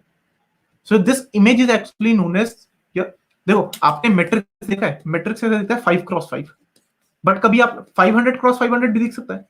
It can also happen, right? But कभी आपने ये देखा है 500x500x3 ever seen? No, it's okay. So this is known as your 3-dimensional vector, 3-dimensional array, or 3-dimensional matrix बोल लो, right? 2-dimensional everyone has seen, everyone has worked with 2-dimensional array or 2-dimensional matrix. we will understand what is this three-dimensional array. So it just say that it is an array. It is an array. Why it is an array? I'll tell this, right? So I was reading an image, but what I'm getting is an array, right? So why I'm getting an array? Let's understand how images are stored in computer. So images, let's say that this is an image. This is an image. This image is 7 cross 7 pixel, 3, 4, or maybe like 6 cross 6 pixel. Let's just put 6 cross 6 pixel, right? Something like this. So you can see there are total of 36 blocks. So this is 6 cross 6 pixel. If I ask what is the height of this image, this is 6 pixel. What is the width? 6 pixel. Now what will happen inside this? And let's say this is black and white image. Right now this is black and white image. Now what will happen? What values are stored inside this image? Everyone know that images are made up of pixels, right? Pixels value. And pixel value, 1 pixel. Pixel is the smallest unit of the image. And the pixel value can contain value between 0 to 255. Right? From 0 means complete dark. Complete dark. 255 means complete bright. So if I have image something like this, let's say I have an image where you have just written 1, something like this. The complete background is black, like complete background is black. This part is complete black. Let's say this is complete black. Only this one is white area. You understand? The complete image is dark, complete image is black, and this one is white. So how these pixels are represented? So what you need to do is over here, since white means 255 or somewhere around 200, like 230, 240, these are like white sheets. So what you need to write is you write 255 over here, 255, somewhere like 230, like low, 240, but somewhere around 255, and again 255. Let's write 255 over here as well, over here, and over here as well. And other will just be 0. All other pixel will be 0. Now you see that it actually representing 1, because this will be white color, this box will be white color, this will be white color, white color, white color, white color. All these pixels will be white color. Oops, isko bhi white kar dete hain. You see, all these pixels are white color, and this is exactly representing the same thing. सही लग रहा है? मतलब the whole background is black. उसके ऊपर you're just looking at the white image और जिसमें 1 लिखा हुआ है, right? So this is how images are represented, black and white. I'm just talking about black and white. But हम तो colored images में खेलते हैं ना. We talk about colored images. Black and white image पे कोई click करता है क्या? Black and white image. No one takes black and white image, right? So what is this colored image? Colored image का what is the funda of the colored image? Black and white image is colored, right? Let's say you have colored image. Now colored image, you have heard about RGB. What is this RGB? R stand for red, G stand for green, blue stand for blue. So by the way, these are known as primary colors. So in the colors, like those who study art, they know there are only 3 colors known as primary color, which is RGB. जो बाकी color होते हैं like pink, hot pink, magenta pink, they are the combination of the mixture of these primary color. Like कहीं पर ज़्यादा red डाल दिया तो it takes the pink shade, right? Or darker pink shade, or lighter pink shade. So that is the combination of R, G, and B. Over here, one pixel, like this pixel, is represented by one number, which is, let's say, 255. Again, this pixel is represented by one number, let's say 0, because this is complete dark, complete black. But in RGB, what happens is the combination of red color, green color, and blue color represent one pixel.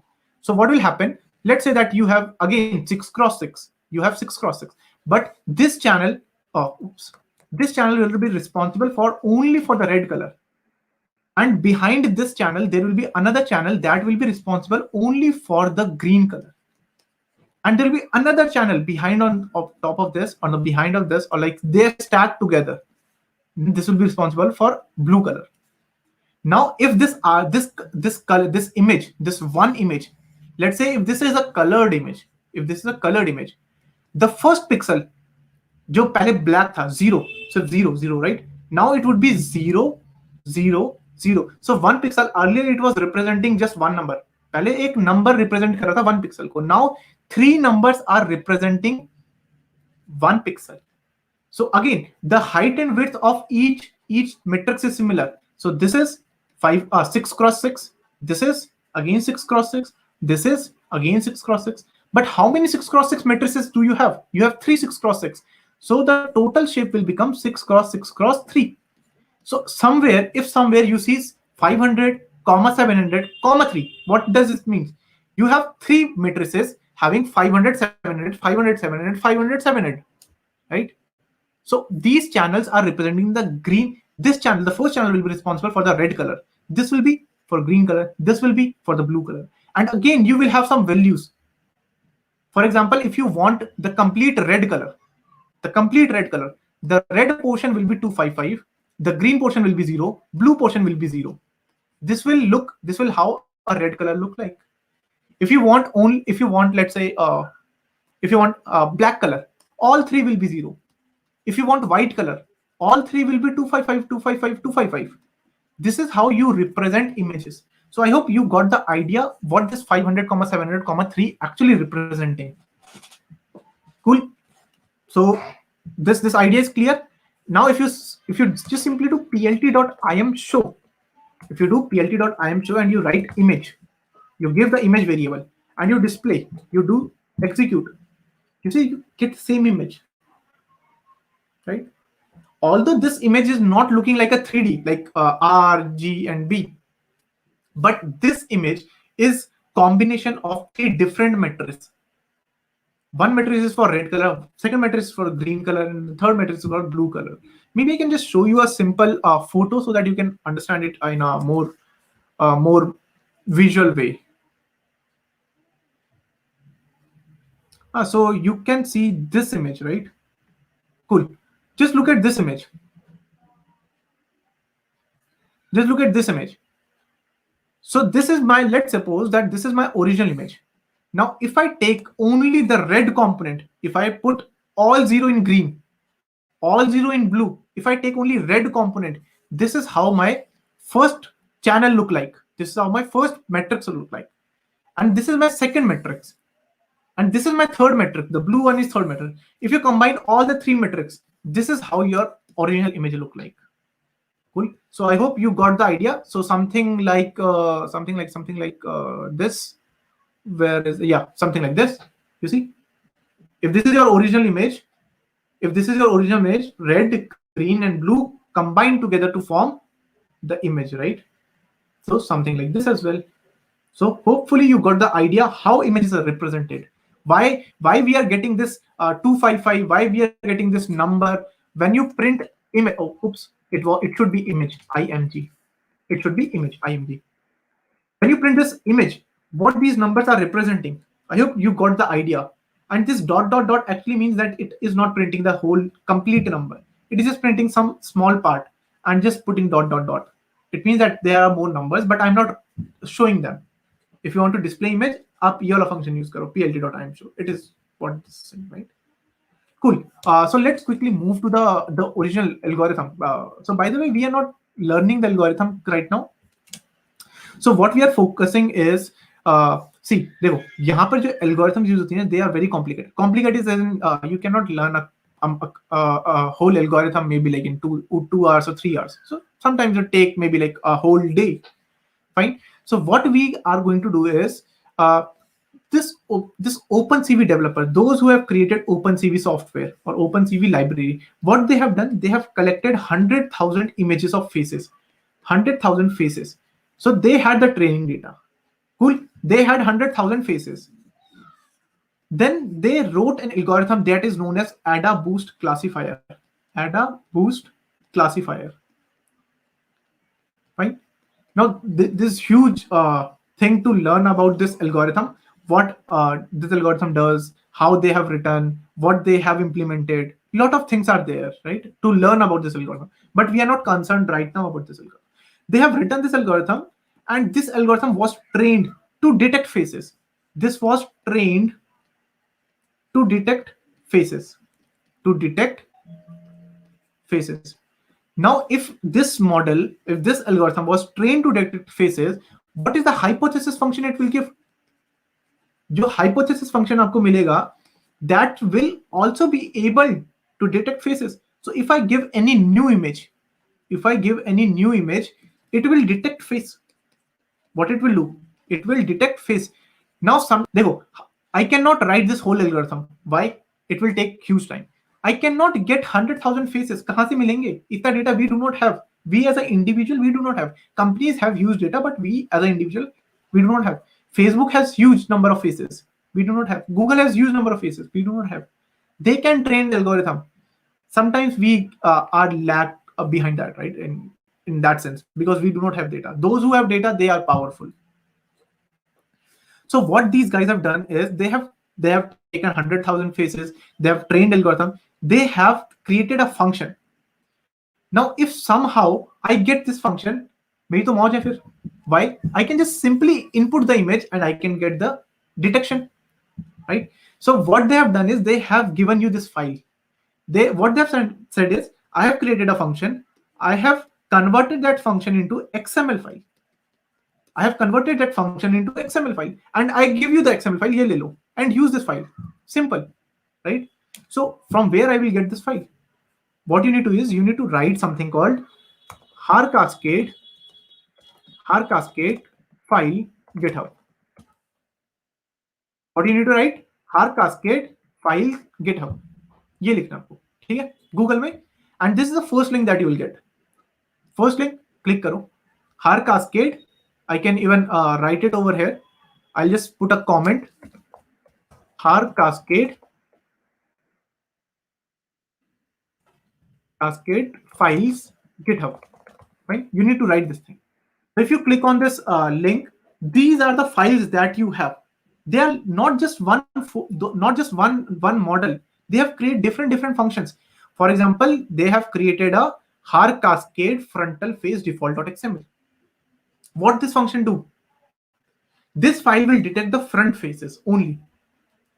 There is a function known as har cascade eye.xml. They have created a detector for eyes. If you want to detect eyes, you can use this function. You can use this library. You can use this file. If you want to detect cat face, you can use this file. If you want to detect, let's say, smile, wonderful project, right? Smile detector, happiness detector. If you do not smile, I will not let the door to be open. If you smile, the door will automatically be open, right?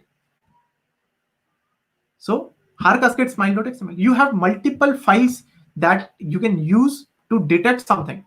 For example, if you want to detect Russian plate number car mein, right? Or the profile face, or the lower body, or the full body. You see full body. Where is full body? Where is full body? I saw somewhere full body. Yeah, this one. You see full body. Full body example you have seen in the slides. Where? Let's see. This one. What they are doing over here?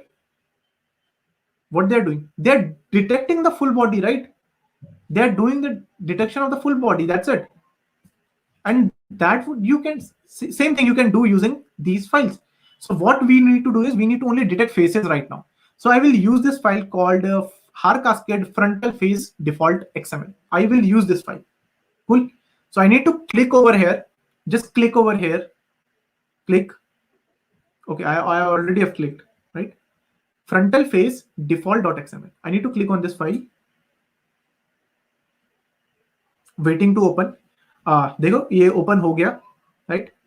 And it says that they have created file from the AdaBoost. Again, AdaBoost is that algorithm name, right? So you don't need to think about that right now. I'm just showing that they have trained from the AdaBoost. And just click on this raw button. Click on this raw over here, raw button. And now you need to download this file. So this is the XML file that you need to download. You won't understand what is happening in this, right? Because sometimes functions is not just simple functions, right? A into B minus C. This will not be the case every time. Since your project is complicated, your function will be complicated. Simple, right? So how to download this file? Right click over here, save as, click on the save as, and in the desktop, I with the same name of har cascade frontal face default, I'll do the save. Now what I have done is I have, okay, just a second. Yep. I have downloaded this in my desktop, but I'm working on the Google server. My har cascade frontal face default.xml is my local system. How would I upload? One way is you can just simply do the click on the upload button and then do. Otherwise, drag and drop is also there, I guess. Let me just see if drag and drop is available. Okay. There's some issue. Let me just pull this over here. Let me just see if drag and drop is available. Most of the times it is available, but yeah, I'll just simply drop over here. Drag and drop works, right?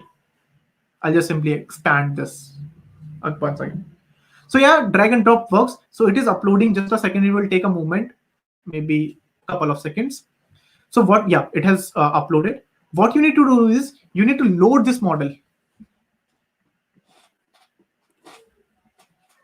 You need to load this model. Fine.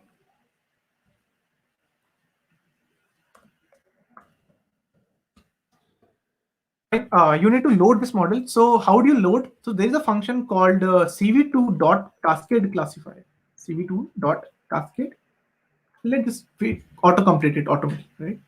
cv2.cascade classifier, and you can give the file name. So how do I take the file name? Maybe like I can just copy path also is fine, but rename file and then taking like control A, control C, the name, control A, control C. I'll just simply do this, right? I'll paste it over here, and I'll call it as detector. I'll call it as detector because this file, this is my model, or maybe I can just simply call it as an ML model. Let's write ML underscore model. Cool. Yeah, fine. So this ML underscore model has a function known as detect multiscale. This is very, very important function. And I do not write this function name on my own. I always let Google Colab auto-complete things.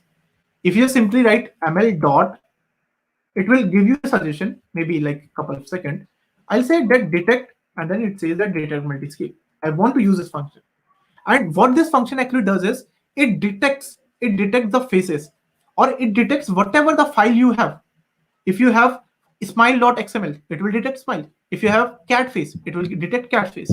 If you have a full body XML, it will detect full body, right? So right now we have frontal face detector, so it will detect the front faces. And but you need to give on which image you want to detect. So I'll simply say on my image variable. This is my image variable, right? This is my image variable. Cool. Let me just execute this. So I have executed it. Now it is again giving me a matrix, because you understand this, that machine learning is just metrics, right? If you do not know linear algebra, or if you hate linear algebra, then maybe you might face difficulties learning machine learning, right? Because linear algebra, calculus, probability, statistics, they are very, very important subjects for machine learning. Again, so we have so what are these metrics? What is this metrics? We will understand this, but how many rows are there? 1 row, 2 row, 3 row, 4 row, 5 row, 6 row. So there are 6 rows. How many columns are there? 1 column, 2 column, 3 column, 4 column. There are 4 columns. Now what this rows and columns representing? This 6 row is representing that it has found 6 faces. It has found 6 faces. What is this 4 column is representing? This 4 column is representing that one face will have 4 properties. 4 properties. And what are those 4 properties? For example, if you want to plot a rectangle, this top left corner is x comma y. So these are the two property, x comma y. X comma y comma w comma h. These are the 4 properties of one face. What is w? The width of the rectangle. What is h? The height of the rectangle.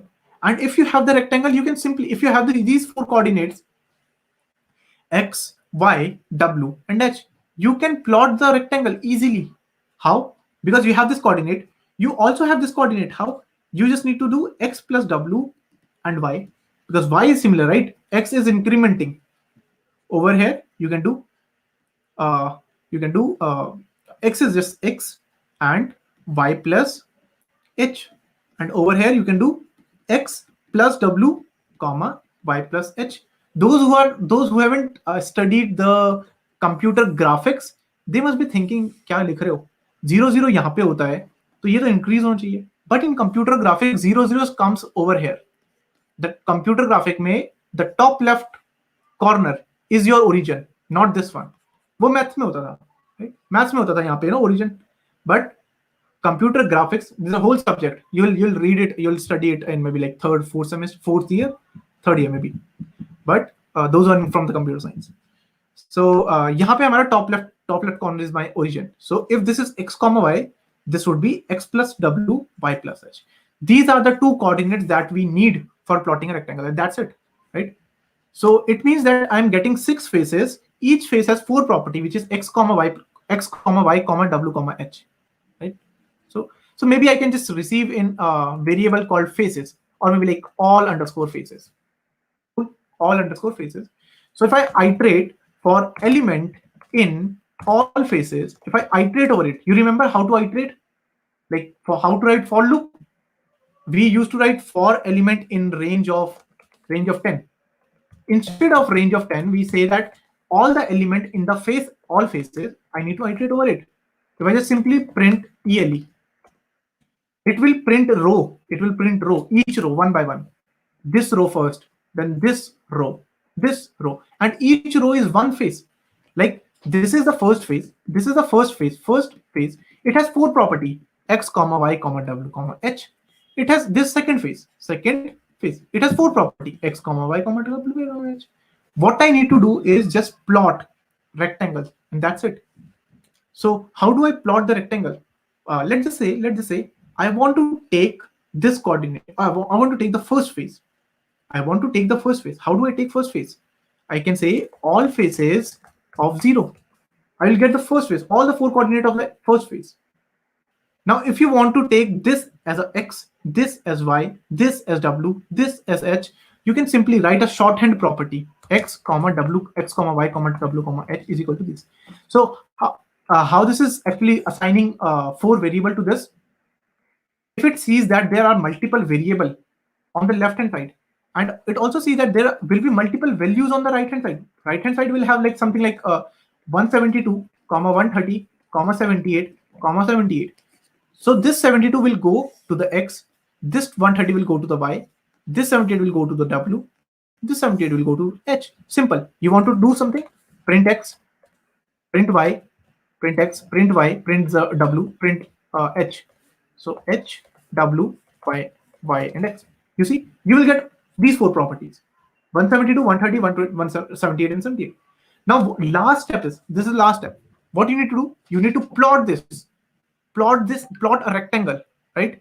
So how do I plot a rectangle? I do not know how to plot a rectangle.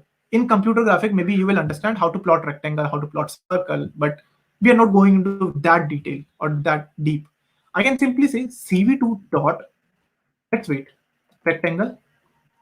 There's a function, you see, right? Over here, there's a function. I just need to, I'll just need to click on this rectangle, and it says that on which image you want to plot the rectangle. I can say on my original image. What is the point 1? Point 1 means the top left corner. I say x comma y. And then it says what is the point 2? Point 2 means top left corner is point 1. The bottom right corner is the point 2. So bottom right is x plus w, y plus h. Then it says what is the color? I say color should be red. Now to represent red, I can say 2550, 0. Why? If you remember RGB, this is R, this is G, this is B. Now if you want only red color, then you put 255 over here. Others are 0, right? And then at the last, this is fine. Let's execute it. So instead of another image, it gives me array. So it's totally fine, because images are stored in the form of array. Images are stored in the form of matrices. Images are stored in the form of pixels, and pixels are just numbers. Numbers are stored in array or matrices, right? That's why it gives you an array or a matrix. Cool. So maybe I can just save it in a variable called image. And now if you plot plt dot imshow and this img, let's display this thing. Oops, you see there's a small rectangle over here. I guess the thickness or the width is not that sufficient. So maybe what I can do, over here I can choose another parameter, which is thickness. I can say thickness is 2 pixels. And now let's again do this thing. And this time, hopefully, you will see a thickness of 2, right? You can see the rectangle. but it is just displaying only one rectangle. What about all other? For other rectangle you need to iterate. ये हमने for loop लिखा था ना, यहाँ पे iterate करो. So one element will be one row, and from one row I can take these four properties, something like this: x, y, w, and h. Not all faces of zero, but for element. And then I need to take this I need to copy this one. I need to copy. I need to paste it. And same thing. That's it. Just run it. Just run it. Nothing else. Right? You simply need to run this now. Simply need to run this. I have run this file, run this cell, right? And run, and run all the cells. And you can see all the prediction has been done successfully. But there is one small minor mistake, that it is also predicting a false face, which is not a face. It looked like a face to the model, but all the models are not like, the models is not 100% correct, not always, right? Model is never 100% correct. It can make some mistake, but there are some scope of improvement always, right? There's always scope to improvement. So this was just one idea how you can plot the rectangles, how can you can detect the faces. And by the okay, so like I was talking about scope of improvement, this slight scope of improvement, still scope of improvement. Let me just run from everything, right? From here. Let me just run all the code from here. Run, run everything. How do you run? Shift plus enter. Run. Okay, now this is detecting, right? This is detecting images. Now, while detecting images, I can give one parameter which is known as 1.5. Right? I can give this parameter called 1.5. Now, some of you, like most of you, do not know what is this parameter, and maybe it will take the whole algorithm to understand what this 1.5 parameter actually means.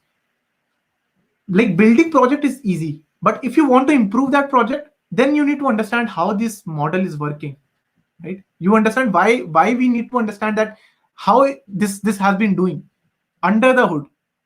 Obviously we don't need to write, we don't need to write this add a boost, but we need to understand how this is working in order to improve this. If you do not understand, how do you improve? जो उनका result आ रहा है आपको हमेशा वही मिलेंगे. Cool. So let's write 1.5 over here. And by the way, if you add extra cell, you can just delete it over here, right? Let's write 1.5 and let's do shift enter. Let's execute. Let's execute. Let's execute. Let's execute. Execute all of it. Right? And now you can see that you are only getting the 5 faces. And hopefully that this looks nice now. And predictions are also good. And now if you want to save this file, you remember this function plt.im save, right? I'm save. It takes 2 parameters. What will be the file name? By what file name you want to save? I'll say that modified image.jpg. And second parameter is what is the array? What is that matrix that you want to save? I'll say the matrix is img. This is my image or this is my matrix. I'll simply save this. I'll execute this. You see, यहाँ पर एक new image बन के आ जाएगी, which is modified.jpg. Let me just let us execute it, right?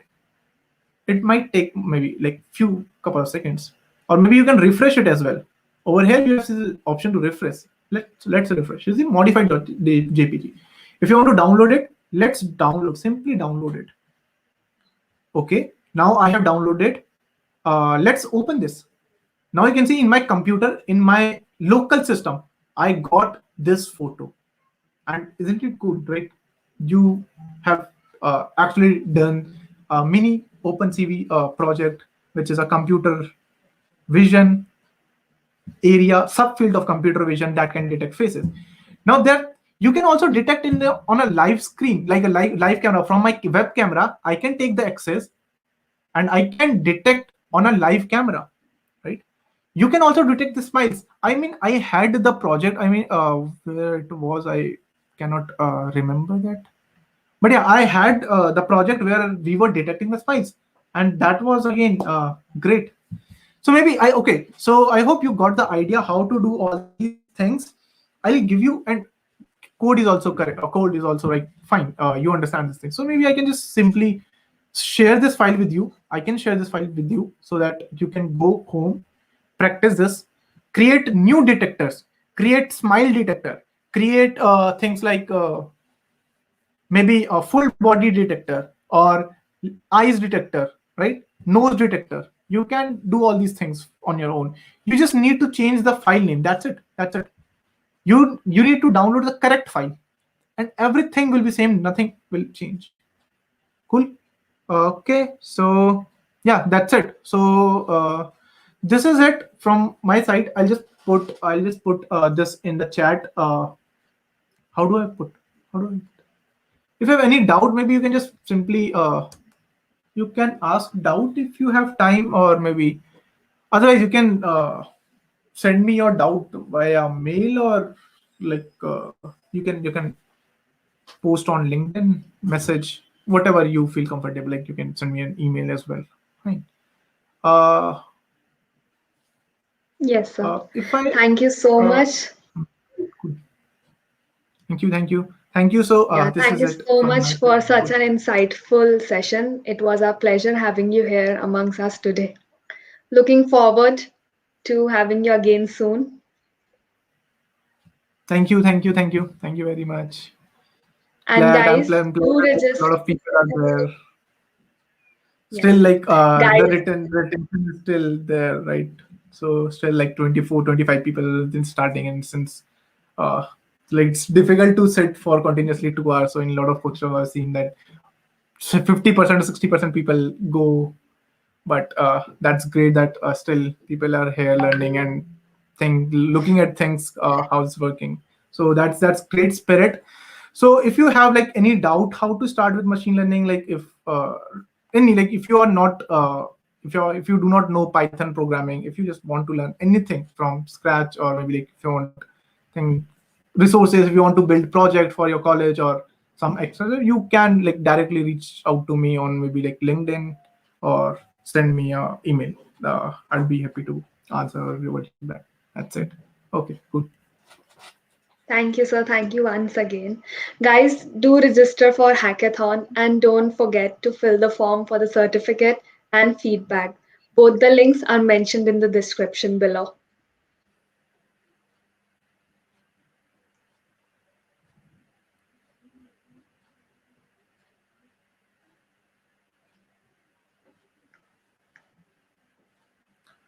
Okay, so this is it.